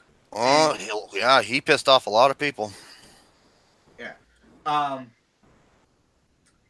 want to say this. Rami Malek, that guy is Freddie Mercury. And when he sings, I'm just like, how do you pull that off? That's a really tough voice to pull off. Well, lip syncing, but still. Right. If you know what I mean. Well. Yeah. Milli Vanilli, I get it, yeah. And some of the best parts are when, he is talking with the band about, what song they're doing and how they should play the song. Oh, like with Bohemian Rhapsody, Yeah. like with and We Will Rock You. We Will Rock You. Where are the instruments? We want to do a song where the audience can play along with us. And that's pretty cool. And the concert performances, each concert performance is terrific, especially the Live Aid performance. That is amazing. I love it so much. However, my main problem with the movie is you have a biopic on Freddie Mercury, like one of the greatest vocalists of all time, and you basically made another safe, by the numbers music biopic. Thank you very much. And that's okay. While the moments with his bandmates are well done, it's his personal life, his relationship, his sexuality that is either rushed or not explored enough. Let me give you a great because example. Go ahead, because Gary. it is, and that's why. What? Go ahead, Gary. You were saying. I was going to say it's because it isn't due to the fact that they got the majority of the time they got him, but majority of the shit fucking wrong with his personal life due to the fact that they made him look like an asshole. But clearly, in reality, Freddie was actually one of the most down to earth dudes that was ever in the music industry. I mean, if you look at interviews from him in the past, he comes off down to earth. He really does. You can look in interviews on how fucking down to earth he is, dude. It's crazy, but in this movie, it's not the Freddie Mercury that I wanted to see as you can say, reincarnation in a film. And Hold up a second. I have to say this. Victor, I can't blame PG-13. I'm going to give you a great example. Look at the movie Ray. That was PG-13, and that explored deep into Ray's soul. Not only with him dealing with fucking heroin and him overdosing and him trying to go cold turkey and battling his demons and him and his wife. And that went into some dark shit. And Walk the Line is another PG music. I was about to say that too. That's another great example. So I can't blame the rating, even though it can hold it back to some extent, but not all. Yeah, and I loved it when I saw it the second time. It was called A Star Is Born. Yeah, Star Is Born. And not to mention, there's something that happens in the third act where I was to myself, really? We're doing this shit? Where I guess I should say where Freddie Mercury breaks up with Queen because, some music executive was bribing him and he takes the bribe and it leads to this schmaltzy, drama, band drama where of course, Freddie later realized that he's an idiot. He done screwed up and then he tries to get the band. This is Disney Channel territory we were entering in the third act. I'm just saying. Which is a complete fuck over within the movie because the reality factor is Queen is still performing to this very day with a shitty replacement of Freddie with that motherfucker Adam Lambert who was god awful.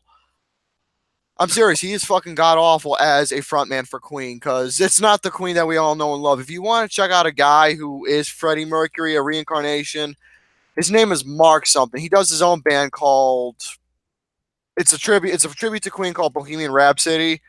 I think that's the name of the band, and his name is Mark something. Mark Martel is his name. Check him out. Not only does he somewhat look like him, but he actually does sound like Freddie, and it's crazy. And I think he should be the real frontman for Queen right now. I haven't heard about. I'll check him out. But he's actually really good. Back to the movie, and like I said, his relationship never explored. Like his girlfriend or his fiance, his wife, whatever. She's just this standard stereotypical girl who is like looking out for Freddie. There's nothing interesting about her at all. Nor her relationship with Freddie is interesting. Overall, I get how Freddie got to be in the band is pretty rushed too in the beginning. Not only rushed, it wasn't even fucking true. Especially with the they were never married. Well, yeah, for a while. Yeah, and another thing is that they use him when he was diagnosed with AIDS as a plot device for inspiration. When in fact he was diagnosed in '87, and the concert took place in '85. Mm-hmm. And also, I don't recall that they ever explored his homosexuality life as well. No. Well, they barely did. No, because majority of Freddie's life, he was a homosexual. They played that so safe. They played that aspect of his life so incredibly safe because it's PG-13. Which, for me, I seriously don't fucking understand why they would do something like that. But it's like I said, like for me, I'm like somewhat mixed, but the reason why I gave it to a 3 is because the Live Aid concert itself is like worth the price of admission. And Remy Malek. Yeah. But the film could have been so much fucking better. I can definitely agree on that. The performances and the music scenes were the best thing about the movie, except the fucking story alone.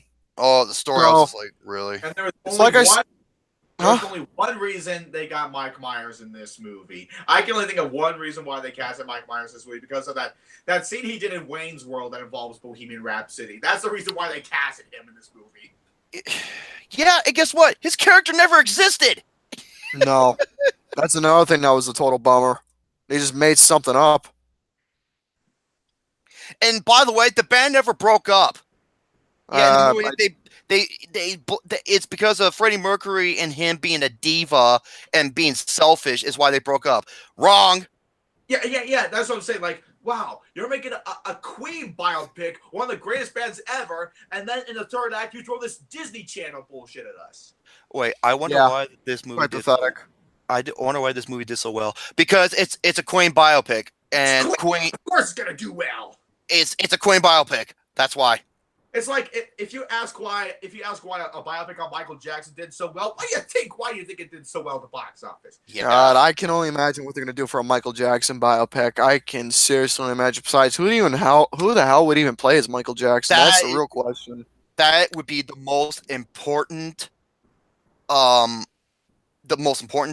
the most important thing you have to do with that film is who is going to be playing Jackson. If you really wanted to call it a Michael Jackson movie, I mean, they did a TV movie called Man in the Mirror, or I think that's what it was called. It was like a TV special, and they had some Michael Jackson tribute artists playing that. But again, that was a TV thing that happened. So if they wanted to make a Michael Jackson movie, I honestly can't think of a title, but it has to be named after one of his songs. Thriller Too easy. or Moonwalker. Oh wait, Moonwalker, they already did that, but that was actually, even though it was cheesy as shit, but it was a fun movie. Smooth Wait, Criminal. Fuck. There you go. Smooth Criminal. Well, actually, that was like a movie in its own. Watching that music video. or Black or White. That'd be a more fitting title. Call it Black or White. Oh, Black or White. Actually, Black or White sounds more reasonable. well, especially now these days. Yeah. So what would you give Bohemian Rhapsody as a whole? Are you like kind of mixed reaction with it like I am? I'm trying to think what would be fame for this one. I say I didn't hate this movie. I say the one things that the things that really saved this movie are Rami Malek's performance, the concerts, the song discussions, and song recordings. That is, Yeah. and the Live Aid concert. Yep. I guess this movie is. So you're kind of like where I am. I give it like a 3 out of 5. Like, yeah, it's got some I saving. say this movie is enjoyable for what it is. If you want to see it for Rami Malek's performance or some interesting song recordings and how the discussions of how they play a song, and the Live Aid concert, then you're gonna get that. But other than that, you're just gonna get a typical safe, generic, by the numbers music biopic. And Christian Harloff named it the best film of the year. I don't know if I go that far. And this movie might get a picture. No. The only thing I want to see, I wouldn't mind seeing getting nominated for is Rami Malek. That's it. Just nominate the movie for Rami Malek. Nothing else. And Richard Roper had as his number 10 worst.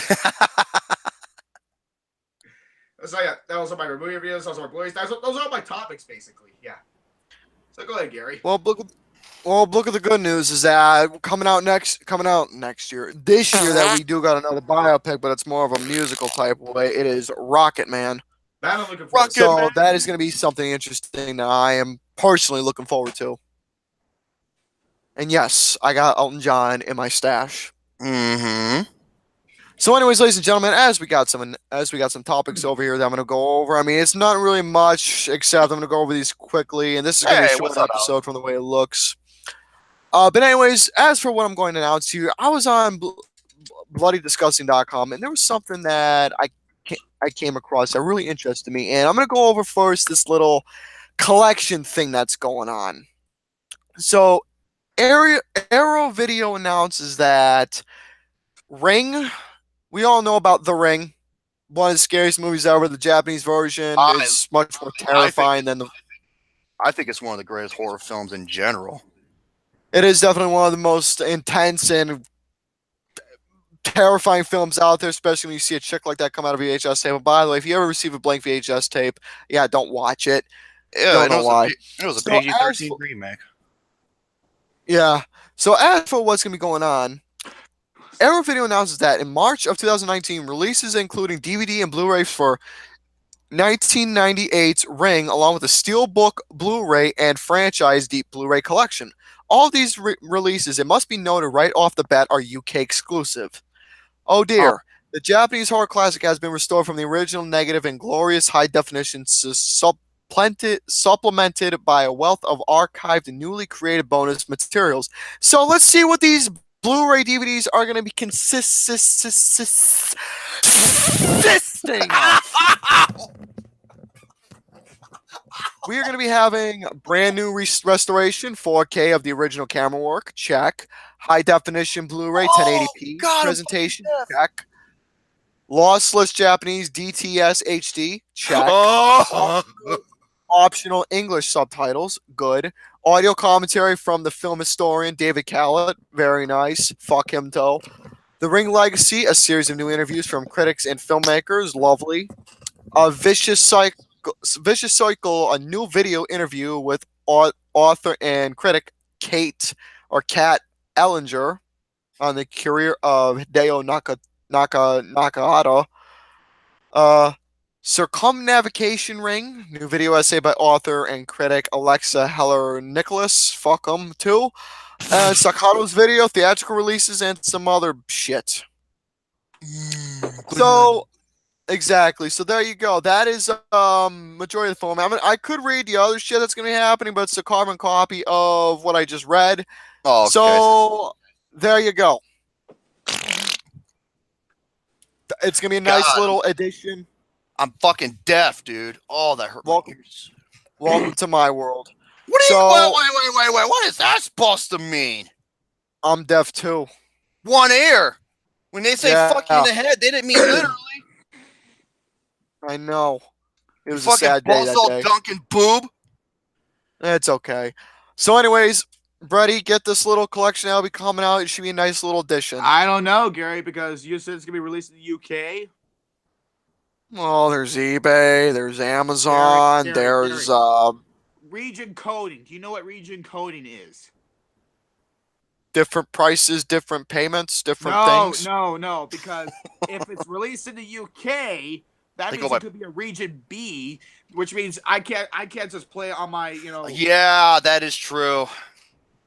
That's sad. It could be region free. Like I have the Alfred Hitchcock collection that's for the UK, but it was region free though. Maybe if it's region free, that's what Alex just said. God damn it!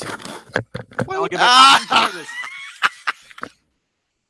I'm tired of this region. I'm tired of this region coding bullshit. Yeah, Shane. Okay, Shane has somewhat of a similar problem when he wants to play like certain type of games. Same shit. Okay. And you know what? I want to get the Elephant Man. The Elephant Man's on Blu-ray, but guess what? It's region B exclusive. That's not nice. Alexander said it perfectly. Get a region-free Blu-ray player. Yeah. Oh, whatever the hell. Did you hurt yourself? Did you try to make a little poopy? Nothing came out. It's all right. Something will come out. Something will if you keep forcing it, you stinky prick. Yeah, but anyways, as for movie remakes, now everybody knows, you all know watching, I bitch about movie remakes, how much I say, oh, they don't need to happen, blah, blah, blah, blah, blah. Everybody knows how much I fucking hate the classics being remade. But this is one of them that I really didn't know, and I can't really give too much feedback on because I have honestly not seen this particular horror movie, and that is Jacob's Ladder. That is going to be a remake now releasing later of this year. Why? Why does it need to be remade? According to what it says here, LD Entertainment's Jacob's Ladder remake, one of 30 films we can't wait to see this year, quote unquote, has been delayed. This distributor confirms to Disgusting that the film is shifting out of its planned February 1st release, although a new date has yet been set. So, actually, let me take a look and see who's going to be playing in this movie. You got David M. Rosenthal directs the reimagining, which stars Michael Ealy. Wait, David Rosenthal? Whatever the hell. David M. Rosenthal directs the reimagining, which stars Michael Ealy, Underworld Awakening, Guy Burnett, the dude in Ray Donovan. Have you seen the show? No? Okay. No. Carlos Souza, How to Get Away with Murder, and Nicole Berry in Sleepy Hollow. Oh, in the original film, In the original film, and I quote, a haunted Vietnam War veteran attempts to discover his past while suffering from a severe case of dislocation. To do so, he must disfear reality and life from his own dreams, delusions, and perception of death. Dude, So this is from the director who did The Perfect Guy. that does not sound really nice. Now, No. honestly, again, I've not seen the original Jacob's Ladder, and I can't really give my feedback about this origin. So I'm gonna have to see the movie myself for a first time viewing. Yeah, it's one of those rare films I've never seen before. It's a great Give this sci-fi. film- It's a really Psychological. good, by the way. Mm-hmm. I'm Amazing gonna have to check- psychological thriller. Yeah, go by see the it, way, Gary. Jacob's I'm Ladder. gonna check out this movie myself, obviously do a review, first impressions, and then I'll come back later on the next episode and give my perspective of how I feel about this remake and see if I like this or not with the original. And Jacob's Ladder. All right, moving on here. Huh? Wait, it wasn't. Okay, yes. And Jacob's, by the way, so I'll say this. Jacob's Ladder was the reason why Frank Darabont wanted to cast Tim Robbins. Yep. And it's Yeah. it's a great, I have it on Blu-ray. It is a great psychological. Oh, amazing. And it's directed by Adrian Lin of Fatal Attraction. However, I just don't understand the necessity of, remaking this. I don't either. What's the fucking point? And I'm not going to say the easy answer, money. That's like the easiest answer anyone can say, money. But okay, but what about for quality purposes, though? Can we discuss that other than the quality purposes, which is the easiest thing to talk about? Well, like I said, 310 to Yuma, that's the reason why I got remade. Quality. Exactly. So what's can we discuss the quality purposes, the potential of I don't fucking know. It's just bullshit. Go ahead, Gary. You were saying.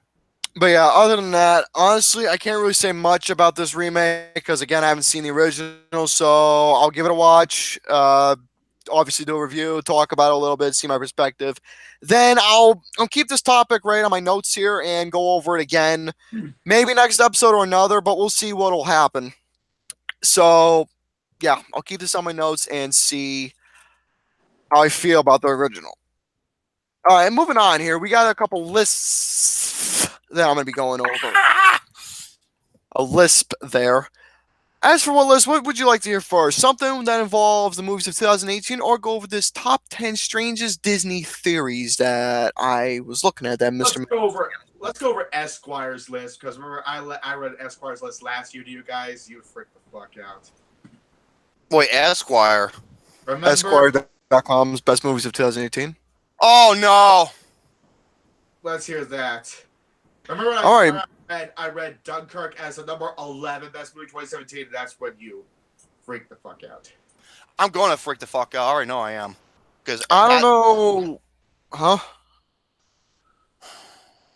I don't know who sent the list. I can't remember who sent it, who posted it.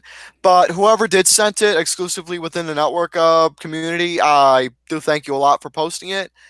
And but anyways, Esquire.com is a website that I personally don't know too much about. So according to what this website is going to be offering here, they have just released their 25 films of 2018. Obviously, the best movies of this year that, according to them, and so on and so forth. So anyways, let's start off with number 25.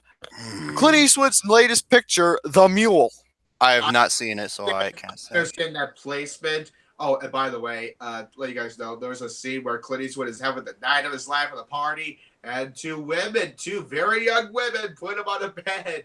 And I was to myself, ladies, you better make his day. Because he's got so many years left on him, and he's single. He's only got so many years left on him, so you better make his day. Okay, I'll definitely make his day. So Clint Eastwood's like 88. He's 88 years old. God bless the guy. Yeah. All right. So, anyways, number 24 is a movie I never even heard of called "I Am Not a Witch." Okay, that's the first. Okay, that's number one. I'm gonna keep a tally of how many. No. I'm gonna keep a tally of how many fucking movies that's not even gonna be heard of. That's gonna be on this goddamn list.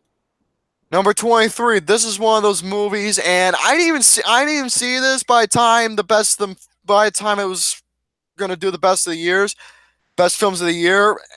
And honestly, I wasn't planning on seeing it anyway because it's screams Oscar bait galore. And for some reason, just looking at this movie alone, the title, I just have a feeling it might win the Oscar. I just have that strong fucking feeling that it might win it, and that is The Favorite.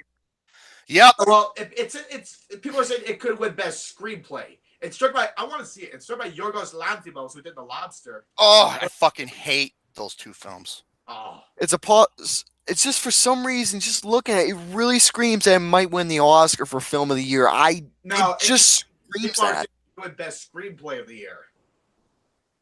Okay, best screenplay. Can't really say because I haven't seen the movie, not going to. Now, this one kind of aggravates me and brings my egg to a hard boil. Number 22 is Mission Impossible Fallout. How the fuck is it that goddamn low? I have no fucking clue why it's there. And with number 21, it does not help a lot because let's be all frank, none of us here in the chat and here in the video, here in the chat, I don't think none of us have seen the movie. If you have, I'm sure you can fill in a little detail. It's called B17. Okay, that's number 2. Fuck. I obviously pronounced it badly. B7. Moving on, number 20. Another movie that's never been heard of, and it's a Korean movie called Burning. No, that was Chris Stuckmann's number 10 best movie of the year. Well, good for him. Fuck him. Number 3. I never heard of this goddamn movie either. Shit. This one's gonna be number 4. Number 19 is Leave No Trace. I've heard of that movie. I've heard it. I haven't seen it. Oh, I have not seen it. I'm not going to. That movie. Next up, number 18 is A Prayer Before Dawn. I've never heard of that movie. I've seen the trailer to that. That's like an MMA film. Never even heard of it. Looking at these movies here, and just the only one that stuck out was the favorite, the one prior, number 25. Honestly, I don't even give a shit about this list anymore. Just reading this. Well, dude, number that's 17. how always their fucking lists are. Such bullshit. Number 17 is a movie called The Endless. That's number 5. Number 16. Oh God, Winnie the Pooh has a brother, Paddington 2. Oh, that movie is so fucking overrated. Oh my God. I haven't seen it. What the fuck is this shit here? Number 15 is a film called Film Worker. That's number 6. Next up, number 14. This one's a Netflix exclusive, and I saw the trailer to this, and I think the movie looks fucking stupid. The Ballad of Buster Scruggs. That's the Coen brothers, Gary. That's the Coen brothers. Coen brothers to me are a hit or miss. But they're a hit or miss for me. I'm sorry. I saw the trailer. Dude, it looks stupid. It really did. I'm snub for comedy, so. Well, Gary. I'm a snub for comedy, so. You like the Coen brothers, don't you, Gary? They're okay, yeah. It's like I said, I'm 50-50 with them. Sometimes I love them, sometimes I fucking hate them. And like I said, dude, I'm a comedy snub, so it just depends. Number 13 is a movie called 24 Frames. That's number 7! Actually, it's actually gonna be number 8. Number 12 is a movie called Shoplifters. Another this is a Japanese film. Jesus! Dude. Shit! That's number 8!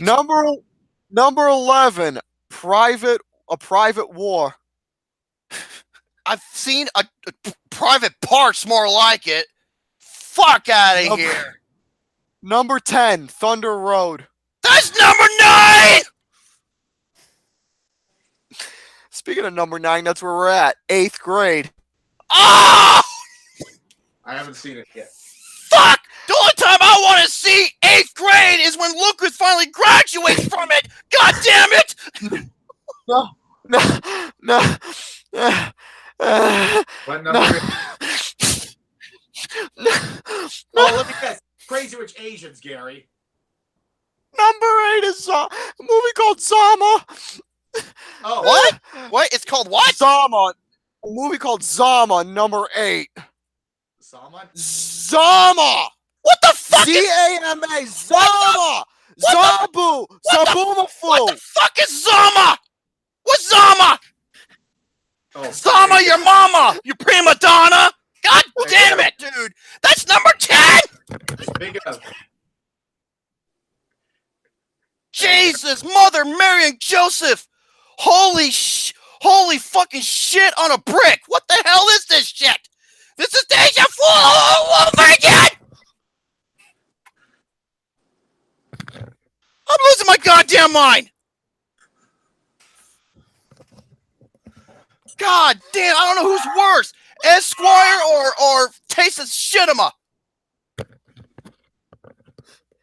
Zama! What the fuck is Zama?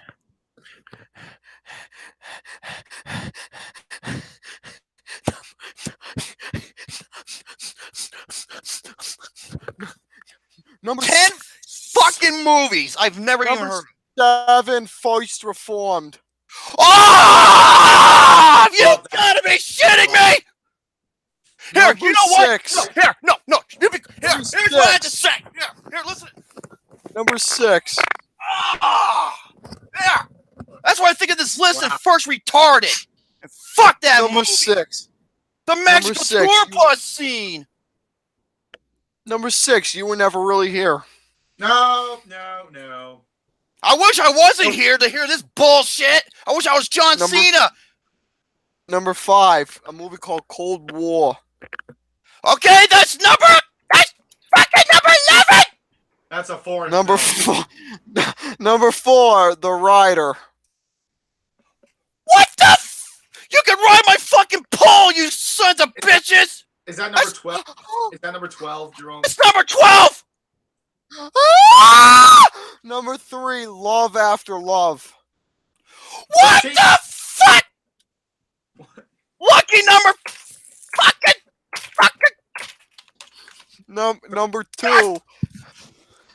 Number 2. Crazy Rich Asians. Number 2. It's Crazy Rich Asians. What's number 2? I'm just gonna. It's crazy. Gary. I'm just gonna go to the chat and type it. No, say it. No, say it. I don't want to look at the chat. You say it. Number 2. We Are the Nation of Anal Domination. Oh, Annihilation. Uh-huh. Number 1 is... Wait. Number 1 is...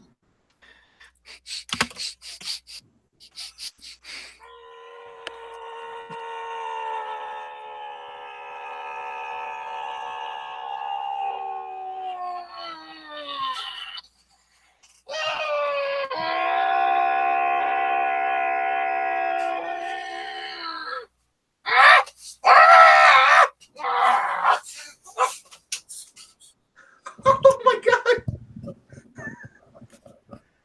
What's number 1, Gary? Hereditary. I'm fucking done. I am fucking done. Fuck this goddamn. Brett, I'm actually lying. I just want to get a reaction out of him. It's actually Mandy. Wait, Jerome! what? Jerome! Gary said he lied. What did you say, Gary? Number one is Mandy. I just want to get a reaction. Number 1's Mandy. Okay, first of all, 13 of 25 of these fucking movies I've never even heard of. I never heard a single MCU movie on this list. Where is Infinity War? Where is Black Panther? Where is Upgrade? Where is Won't You Be My Neighbor? Not a single animation film on this list, and this was a fantastic year for animation. Fuck these people, dude! I mean, couple good stuff, animation-wise. No, next up, we got the only movie I can agree on this whole fucking list is Mission Impossible. Oh God, should I read the? You disagree and voiced... agree and disagree. You disagree because it's so incredibly low on the list. Gamespot. I actually said they're worst reviewed. I'm gonna read both: the worst reviewed and best reviewed. I think the best review is Leave No Trace, but go ahead. Let's try this out. See, because it's 2020. I'll go over these at a good pace for everybody. So let's go ahead and start off with the worst reviewed movies of the year, shall we? From according to GameSpot.com. We're gonna go over their 20 worst movies. Yeah, fucking Gorilla Kings of the Monsters. That is awesome. Hey, King Gorilla Kong. King of the Monsters. But this was actually posted recently last month around the 21st, so that's a good thing, not a bad thing. So let's start off with the 20 worst movies, worst reviewed movies, 2018 according to GameSpot, if my fucking computer can load up. Number 20 is 50 Shades Freed. That has a 12%. Should be higher. Number 19, Death Wish. Wait, Death Wish has a 17. And yet, wait, are they going by Rotten Tomato? Well, no, they're going by overall score, so. Mediatric score 31. All right, next up, number 18 is Show Dogs. Just sure. Show Dogs Number has 17. Show Dogs has a 16%. Fucker can load up. Number 17. This fucker's not loading up for me. This thing's here not loading up for me. It's just showing me the 20 to 18s. Okay, here we go. Number 17. I Can Only Imagine. Yeah, I can only imagine too. I've never even heard of that movie. It's Neither have I. film. It's a religious film that has Dennis Quaid in it. Oh, Number 16. Number 16. Slender Man. Slenderman has a 7%. Number 15. Okay, now my computer fucking froze. Oh no. Wonderful. We still Number see 15 is. Oh no. What? What's I don't want to pronounce this one. okay, actually type it first so I can see what you're about to present. Hold on, what is it? Oh my god, you better fucking say it, you son of a bitch. Number 15. What is it, Eric? Number 15 is Blue. Come on, say it fluently.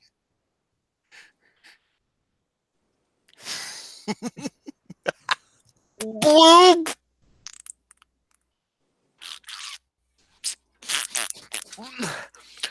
Blue Iguana. What? The reason I was trying to keep quiet because I want to take some photos of that one at the replay. Blue Iguana. I never even Blue heard of Iguana. it. I never even heard I of never it. even heard of it either. What the fuck is Number a Blue four- Iguana? Number 14 is a movie called Basmati Blues. Never heard of that either. I heard of it. Never heard of it either. I don't give a fuck either. Number 13 is a movie called The Outsider. I never heard of that either. Number 12 is Peppermint. Oh my god, that movie. 12% rating. Number 11, AXL. AXL has a 25. Are you trying to practice Or for Robert Axel. Jerome? Yes. Okay. But anyways, next Wait, up, wait, number wait, wait, 10 wait, in what the fuck were in you the fucking doing? thing. Nothing. I wasn't what were doing you a fucking doing? thing. Why are you smelling your finger? I wasn't doing a fucking thing. The hell Alright, you number- want, you No, stupid I wasn't little doing a kid. fucking thing. I'm going to read the list. You number neon 10 white is- dyke. Number 10 is Winchester. Oh, Winchester's awful. That has a 14. Number 19 is a movie called Terminal. Oh, yeah, it's with Margot Robbie. It's with Margot Robbie. That has a 20%. Number 18. This fucker's not loading up fast. Number 18. Number 8. Stupid ass. Look, man, stupidity is something. No, I apologize. You dumb shit. Well, that's not very nice. Number 8, if that son of a bitch can load. Number 8 is a film called Hellfest. Oh, yeah, that horror film. Oh, Hellfest has like a. I think it's a. Fuck, what the hell was it? Because I'm not too familiar with that movie. I think it's a 40. I think it's a Netflix film. I think it has Something a like 40. that, maybe. I don't know. Was it a Netflix film? Brett, I'm gonna take that fucking belt and shove it up your butt. Look, man, he can't help himself. He enjoys smacking. You know what? Someone give him a squeaky toy. He's got a squeaky toy in his pants. And the fucking thing crashed on me. Wonderful. Oh no! Oh. What website is it, Gary? GameSpot. GameSpot.com. The fucking website's crashing on me. Okay, hold Trying to on get to number 7 right now. Okay, Gary, here we go. Gary, you should be careful when you're browsing, okay? Yeah, AshleyMadison.com. I know. Oh, okay. Seriously, fuck that website. That website is pathetic. Yeah, trust me, I know. God damn, I can't seem to finish this fucking list now because the website crashed on me. Hey, Gary, you want me to? Dark. Okay, number 7, Dark Crimes, I believe it's called. Oh, that's what Jim Carrey. That's what Jim Carrey. Yeah, from the executive producers of The Revenant and Black Mass. Oh wow! Wow. Wow! All right, next up, number 6. If this motherfucker can actually load on me. Wow! For me, it has them all on one page, Gary. You're gonna okay. Number 6 through 1. What are they? Because it'll help me Okay. out a lot. Okay, this is gonna be funny. Whoa. Okay, number 6, Gotti. Oh, that was so awful. That is my guilty pleasure of the year. Again, I'm sure everyone agree. I'm sure you agree with me here. Ray Liotta should have been casted as Gotti. Yeah, but still, this movie is fucking hilarious. Hold on a second. Wait, how is it these lists end up being the highlight of the right when? Oh, come on, Gary. Number 5. What the fuck is this movie? The Clapper? Clapper? Clap on. Number 4. What the hell was that? Clap off. Okay. Number 4, Nicolas Cage, 211. Never heard of it. Oh, Number 3, with Bruce Willis, Reprisal. Never heard of it. Well, yeah, Nicolas Cage and Bruce Willis. What do they have in common these days? They're doing like 50 movies a year, and not a single one of them people are ever going to see or even talk about. Number 2, London Fields. Never heard of it. And this is number 1. I hope it's what I'm thinking. Number 1 is Death of a Nation. I haven't seen that one. I'm not even going to bother. I'm not even going to I bother. wish that one. I wish that one movie was on there, whatever the hell it was called. That Lars von Trier thingy. Oh, the whatever house. it was No, called. that movie is polarizing. It's a like polarize. 60%. 60%. Yeah, it's 60. That's special. All right, fuck that other list because apparently my computer's crashing. But thankfully, I actually did write down everything from WatchMojo's.com's list that I managed to get off. Thanks to Matt Montana for sending this in and submitting it like a good sport. And for this particular one right here, the top 10 strangest Disney theories out there. Oh, okay. I want to hear this. So basically with this one here, I actually was able to listen in really well and go over at least, hopefully to my best knowledge and explanation that of these particular theories. So anyways, number 10 is Aladdin takes place in a post-apocalyptic future. I don't know how that's possible.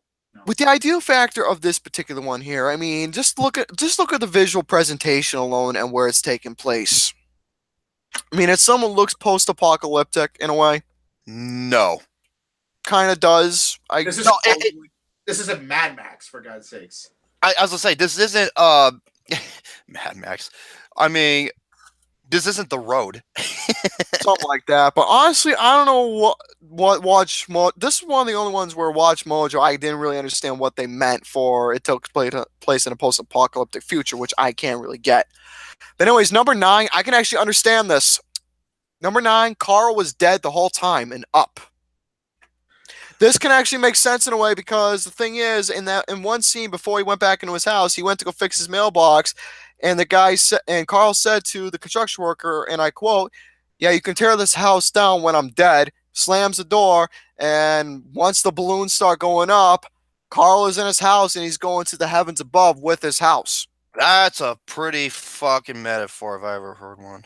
No. Unfortunately, it kind of is in a way. That's why I'm saying fuck you with that. Yeah. Next up, this one's another metaphor. Peter Wait, Pan. another thing. I have Aladdin up on Blu-ray. Good What stuff. the- God damn it. All right, next up, number 8. Peter Pan is the angel of death. Peter Pan. well, Pan by Joe Riot. That's a death film. Well, here's the thing. Even though it sounds ridiculous, but here's the thing though of this one. Peter Pan is the angel, and he basically takes kids who are deceased now, takes them to Neverland, which is the good place, heaven, the afterlife. Is a stranger in a green suit So it somewhat makes sense. who sprinkles drugs on you, makes you high, and takes you Literally. to a faraway land. Literally. So that's the point right there. But still, kids who passed away, Peter Pan is that angel. He takes the kids up into the afterlife, which is the Neverland. So that So, somewhat makes sense in a way. So what's another theory? What did what was Sora going to heaven? Like, oh, maybe that'd be another theory. Maybe Sora didn't go to other worlds. He's actually dead, and his body basically left him to travel other places. A dude. It's building up. All right, next up, number 7. I can't comment on this because I really don't know. Tamora is Ursula. Moana. Wait, two? Wait. Are you talking about Tamora. the mountain? Are you talking about the mountain? I'm talking about that crab who was in Moana, whatever it was. Oh, Jermaine Clement's character. Yeah, Tamotoa, whatever his name is. These theories don't really make much sense. Well, there was one theory where like Tangled and Frozen are set in the same universe. I mean, it can make sense. I don't know. That's one, but these I don't get it. I'm sorry. Next up, number 6. This one's relating to Bambi. They are theorizing that Gaston was the one who killed Bambi's mother. Because if you saw Bambi and his mom were running away, and you saw the scene where Bambi's mother got shot, you know, in Beauty and the Beast, that Gaston, he was also a hunter in his spare time, and he had his, shotgun, his Muscatoon shotgun, and he. hunting. Now that is an interesting theory. So theorizing with that, maybe it was him who shot Bambi's mother and managed to get himself a nice trophy. So that one actually can make sense. All right, next up, number 5, the Prince. On. Huh? No one shoots moms. No. I'm just setting an example then, mates. All right, next up, number 5 is the Prince in Snow White and the Seven Dwarfs is the Grim Reaper or Death. Now, we all know in Snow White that she got killed by eating that poison apple, and it's supposed to be true love's first kiss to bring her back to life. So, he's just doing that so he can fuck Snow White. so with this one here, so since Snow White passed away, here comes the Prince, the Grim Reaper, Death, but in the most charming and kid-friendly manner.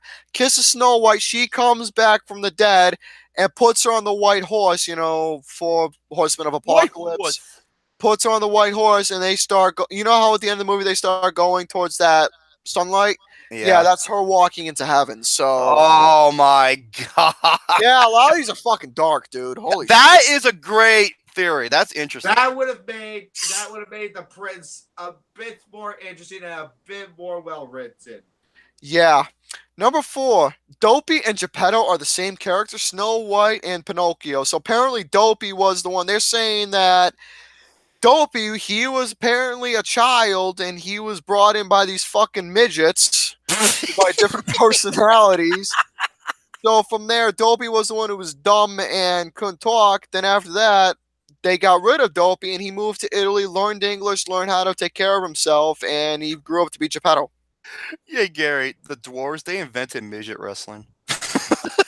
Hornswoggle versus El Taco, whatever his name was. That's really stretching. That's really stretching. I see no connection with the two whatsoever. I don't either. On this one, I don't really know. Number 3, Ariel's mother was killed by Captain Hook, the Little Mermaid, and Peter Pan. Okay, in Little Mermaid 3, there's a flashback sequence where Ariel's mom was killed by this ship pirate that was ship crushing her. Yeah, and the thing is, in Peter Pan, in that film, the pirate ship was coming, and it was going towards where the mermaids are. So once the pirate ship landed, must have crushed little Ariel's mother. I am a pirate. Exactly. Childhood, Jerome. All right, next up, this one I can't really understand. Chip is Beast's illegitimate bastard son. It didn't say bastard. I just want to add that in there. Wait, Chip from Chip and Chip, No, that little Chip. that The little teacup teacup from Beauty and the Beast. Oh, okay. Wait, he's Beast's son. Apparently, he's Beast's illegitimate son. Before that curse happened, this one I couldn't really understand at all with what was going down. Maybe he was fucking another woman, and boop, 9 months later. Now, this particular theory for number one, it doesn't make sense, but the other theory that was relating to this character, it does. They're saying Boo grew up to be a witch. Boo? You mean Boo Bear? Yeah, No. Boo from Monsters Inc. grew up to be a witch. No. You want to No. know what the real theory for that one is? Boo grew up to be that little child in Toy Story 3. There you go. Yeah. That one makes much more sense. Am I right? Am I wrong? That makes sense. Actually, it does. That one I'm makes still- much I'm more still sense mad than at Boo growing Pixar up to be a witch. for abandoning their idea of, making like a continuation, like a really good idea of a continuation of Monsters Inc., but then just make it into a generic college film. No, well, I won't say That was more like a prequel. That was like a prequel. It's like Revenge of the, it got inspiration from Revenge of the Nerds, but I want to see a sequel to Monsters Inc. and I want Pete Docter to return. Yeah. That would be nice if Pete Docter comes back to do this, because the thing is, just like with The Incredibles 2, everyone wants to see a Monsters Inc. 2. That's I like do one of too. the most anticipated films out there.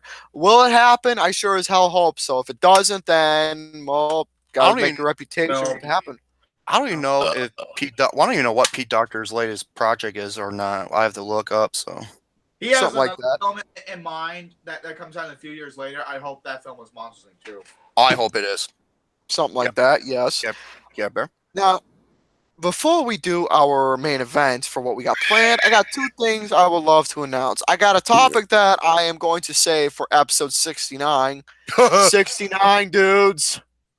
So, anyways, for episode number 6. I love that reference. But anyways, for episode number 69, there's this topic I've been wanting to say for a while, and I think this would be a nice little group discussion. Yeah. I want to do a casting discussion. Something we never really do on this show, but I think it'd be nice.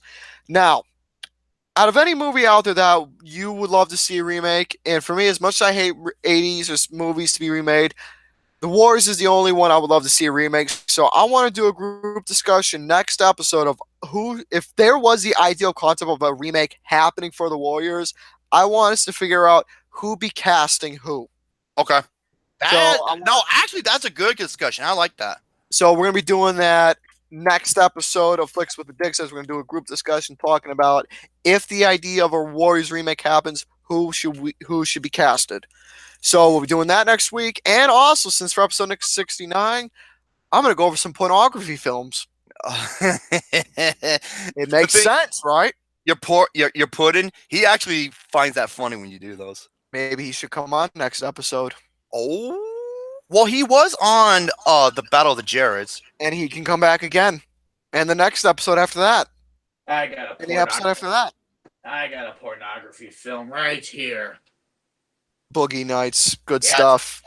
That's my favorite Paul T. Anderson film. Boogie Nights. Second favorite. All right, so that's gonna have to do it for my topics. Let's get on to our main event, whatever the fuck it is. Favorite porn stars. Oh my god. All my porn stars are gonna be Japanese, dude. Of course they're gonna be All Japanese. gonna be Eric. Japanese. Reiko Kobayakawa. Huh? You're really starting to turn to Michael Fassbender from Shame. Reiko Kobayakawa, Erika Kanagawa, Mio Aichiki, Sora Shinya, Minya Aitsumi. There you Wait. go. I just named a couple right now. My Nah. favorite actresses. I take that back because if you see the movie, you know what the size of that thing is on Michael Fassbender. Oh my god, that was the harpoon that took out Moby Dick. Mandingo. Okay, folks, let's do some slideshow complex. I have a lot of photos here. Yeah, we're gonna start with this one. So, and give me a second while I do this. Oh my god. Oh my God! No more! Be quiet. Will you put that belt? Ooh, you got a belt. Actually, I take that back. You got a belt there. What are you gonna do with it? Would you fucking be quiet? I want to know what is he gonna do with that belt. Hope he smacks the shit out of you. I'll go. Let me I go like over to your it. house. Let me go over to your house, and I'll show you what I can do with it, Gary. Ooh, I All like right. kinky. Okay, here we go. You ready?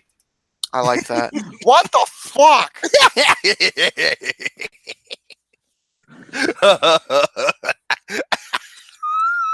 Oh, the worst is yet to come, Mr. Care Bear. Okay, let me just scoot this over. Now, I won't be able to see the live chat, so all right, here we go. Wait, is that And- Superman right there in that photo? Obviously, she isn't. Good Christ.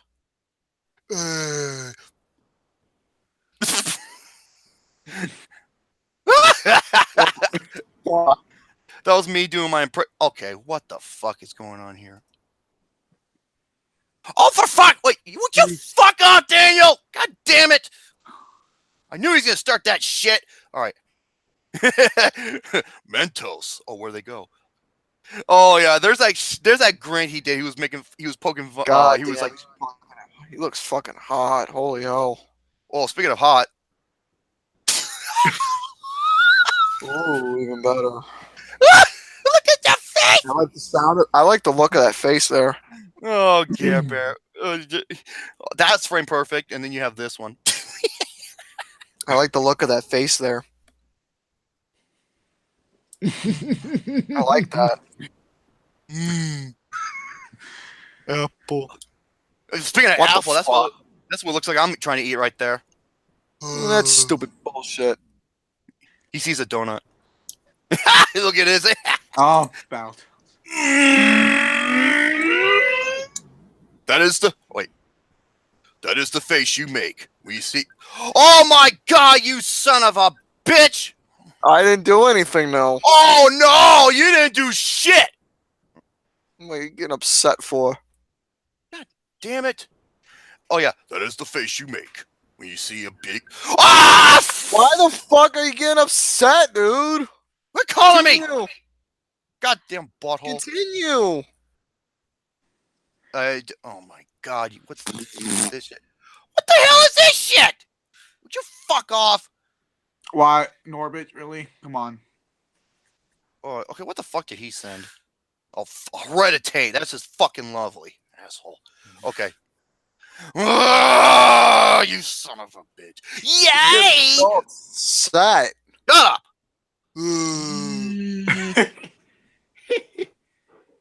Okay, that could be a description on its own. That's And here's me pretending to be Alex Wolf in Hereditary when he, acts like a retard in the classroom.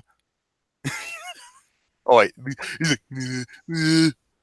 like, God damn, you want to see a real slideshow complex? I'll show you one. no, thank you. Okay, here we go. We got some Lucas in here. Here we go. Ready? Fucking Lucas. Oh my God. Okay, who sent me it this time? Oh, fuck you, butthole. Okay, that's what it was. Oh, okay. Look at it. Okay, ready? He's like,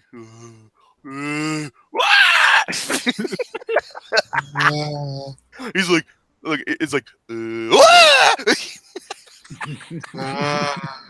at this shit. He's like,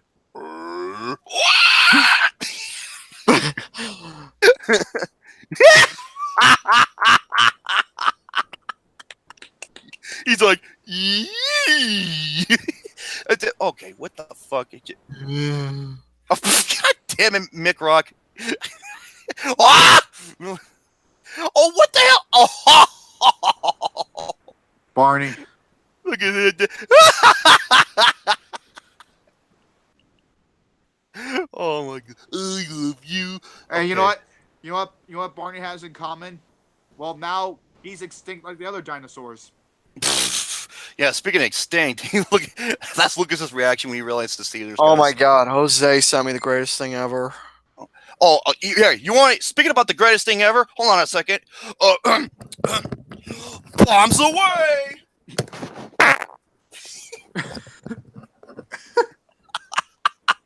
Oh. Yeah, that's Lucas's reaction when I just did that. Oh. Oh, look at it. Okay, look at Lucas here. Easy potato. Someone tell Luke. What? Someone Fucking tell Luke Ben, they're fucking Ben Mason. What he posted is fucking hilarious. God damn it! Why did he post? Oh my god. Okay. It's hilarious. Oh, speaking of potatoes, he's like, potatoes. God, look at that fucking hot ass face. Oh my god! I hope his girlfriend shows up and beats your ass. No, she won't. Bullshit. I mean, I could say something. I'm not going to. Oh no, I see my face now. Oh, we're getting to Gary here. Oh no, no. What? This is bullshit. Hey, Frankie says relax. That stuff tasted good, man. Well, yeah, because it was up your butt. All right. Oh, not really. That's how you get pink eye. I'm scared. What the fuck? Look at this bullshit. I'm sipping on my beer with my root beer. You're practicing. Practice makes perfect. I had to take photos of my root beer. Oh my! I don't even remember I even took this. Don't stub your fucking toe, dude. He's like, Don't stub your fucking toe. hey Gary, what? Oh, it's like, what? ¿Qué pasa? Oh, speaking of that. What the fuck? What the fuck? Look at Gary. It's like.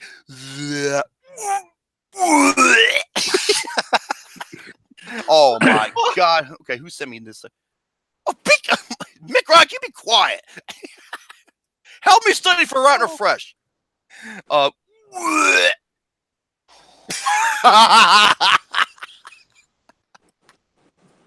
did. Oh my god. Enough of Adam fucking Sandler. Jesus Christ. Okay. You expect Shit, that, Brady. dude. Look at him. I got sick. I got sick. Okay, look at this. He's like, Is it Kool-Aid?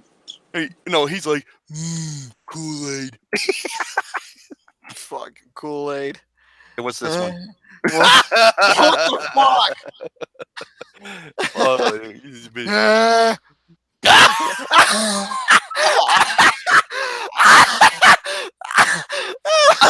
Oh, look, okay. He's like, Stop the fucking toe. no,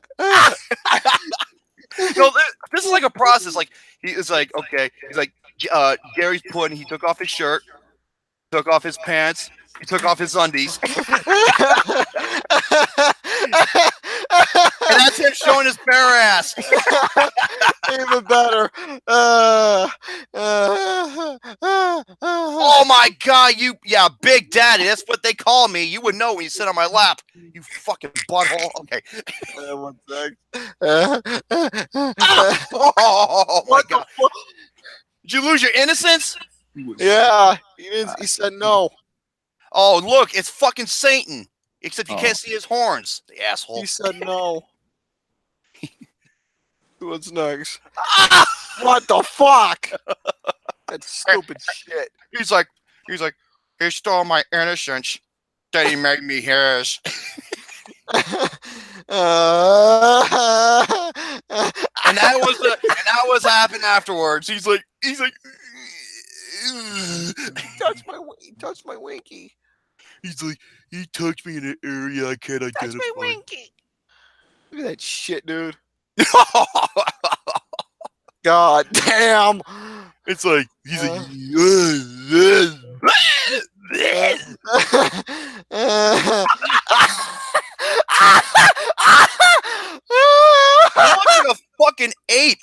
He's like, what?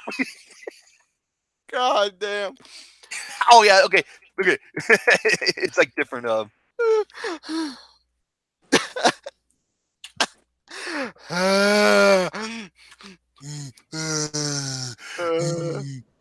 Lemon. Okay. What the? It looked like you just turned 40, if you know what I mean. What the fuck? That's dude. He just got his Make-A-Wish. He made the Make-A-Wish Foundation. He's like, I want some big Asian titties in my face. Oh my god, look at this shit. Stupid shit. Oh my god. He's like, oh no, I wouldn't show that next one there because that's a gif of poop. no, that's not a gif of poop. It's from the Toxic Avenger. Oh, I thought it was. My bad. That's Okay. Okay, now this picture is funny. Okay, look at everybody and look at Austin. Everyone, Austin's the only one who's happy. He's like, yay! And Joe's like, no. That stupid hat Lucas has got on. Oh my god, he looks like Snoopy. Oh. Like who, Jerome? That's Who? his helmet. He looks like fucking Snoopy. That's his helmet right there. Your favorite film company? Yeah, if they fucking burn in a fire. Okay, what is this photo? I'm scared to know. I am too. Yucky.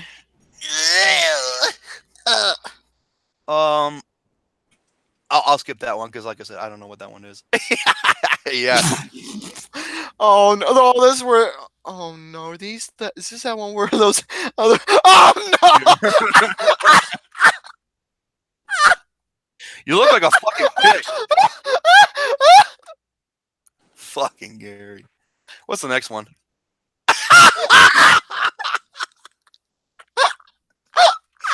What the fuck? You look like one of those Cinnamon Toast Crunches on that box. Hey, Brett. Look at this shit, dude.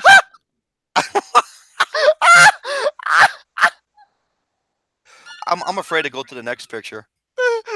Oh, is it worse? Oh my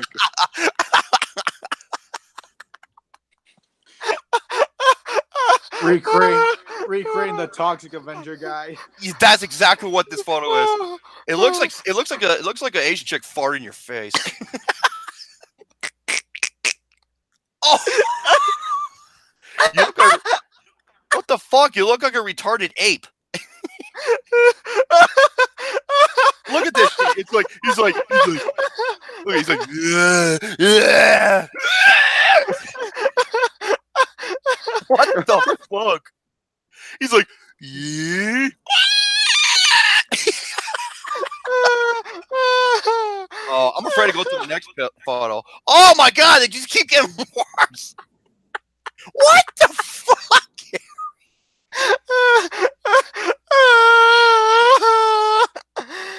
When she squeezes your nuts a little too hard.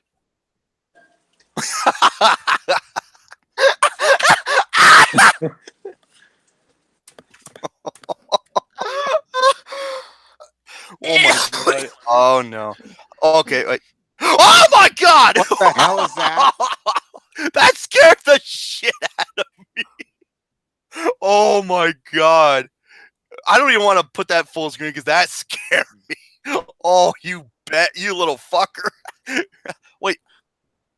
Oh, god damn it, Lucas. Hey, Lucas, that is you. Okay. What's the next one? It's like, oh my god. Oh, Jesus. Hey. Oh, is this the same photo? Oh, it is the same photo. Kinda. It's like, oh my god. Oh my god, look how wide his mouth is. That's funny. You could drive a pickup truck to that mouth. No shit. Ooh. Ooh.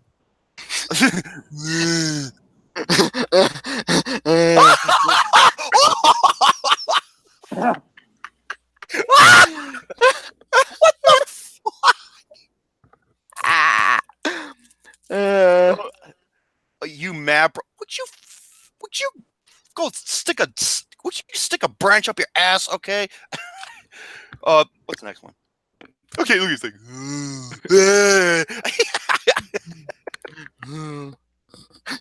Like, hey Gary. Hey yo. Okay, here you look like you're ready to shit yourself, Try to squeeze a fart. and you're still pooping, and that's the results. It's funny.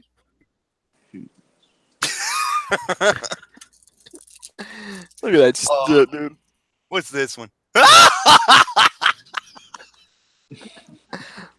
When you see Julio Gomez.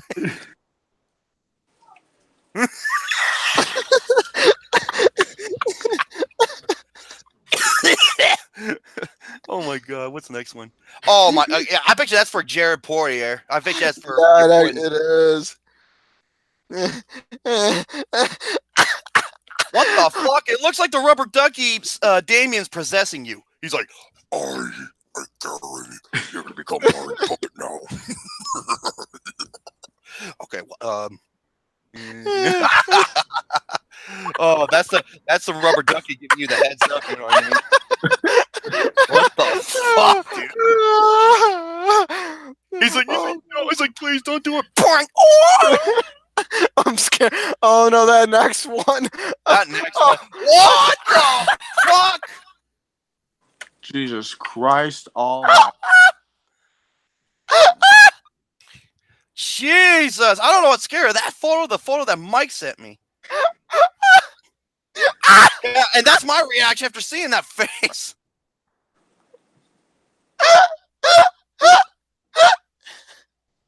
And I think that's the last one. I don't know which one your favorite is. Do you have like an idea? No. Okay. I guess you are screen sharing, so bring the screen back. I guess that's gonna have to do for the slideshow complex then.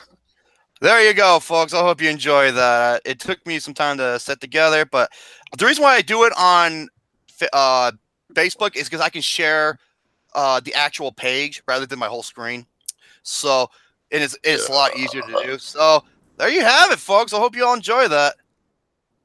Ladies and gentlemen, boys and girls, that was episode number 68 of Flicks with the Dicks for you all. Tune in for episode number 69, where hopefully we can have Mr. Puree Pudding as a guest again. So When from can we there, get- we're gonna be.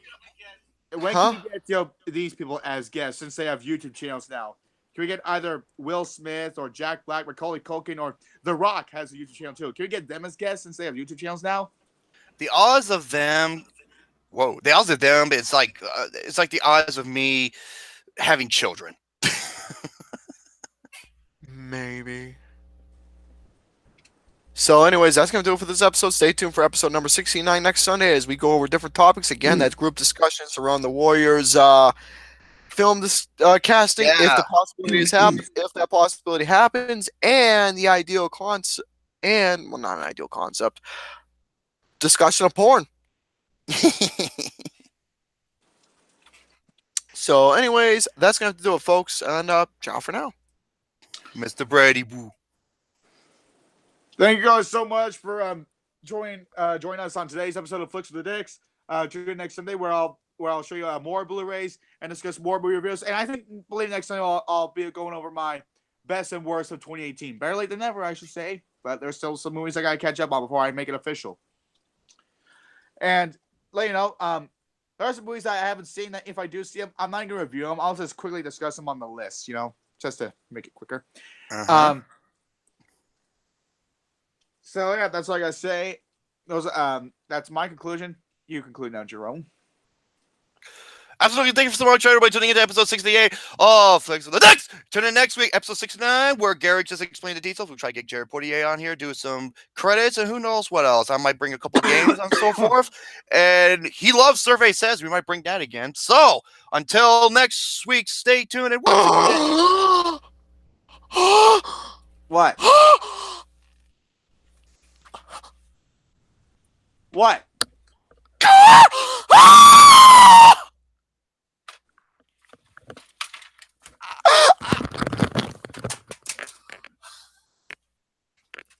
what? What's he doing? Oh my. Gary, what? Titties.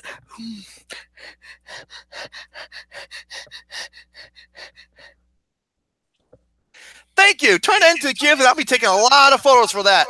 Sorry, I got upset. Thank I you. got excited. And once again, motherfuck you, Esquire, for almost giving me a heart attack. I almost went into cardiac arrest. And Chris Stuckmann. And Chris Stuckmann. Don't forget. And Chris Stuckmann, because you're full of shit. You're lazy, you're pathetic, and you're a hypocrite. In your past shows. Grow some fucking balls. Be like what you used to be. Now, Now, if you excuse me. excuse me, yeah. I gotta go on the computer and watch some episodes of Stripperella as dedication to Stan Lee. In dedication to Stanley, I'd be watching some Pamela Anderson tapes. Back then, she had some nice jugs. Good day, everybody.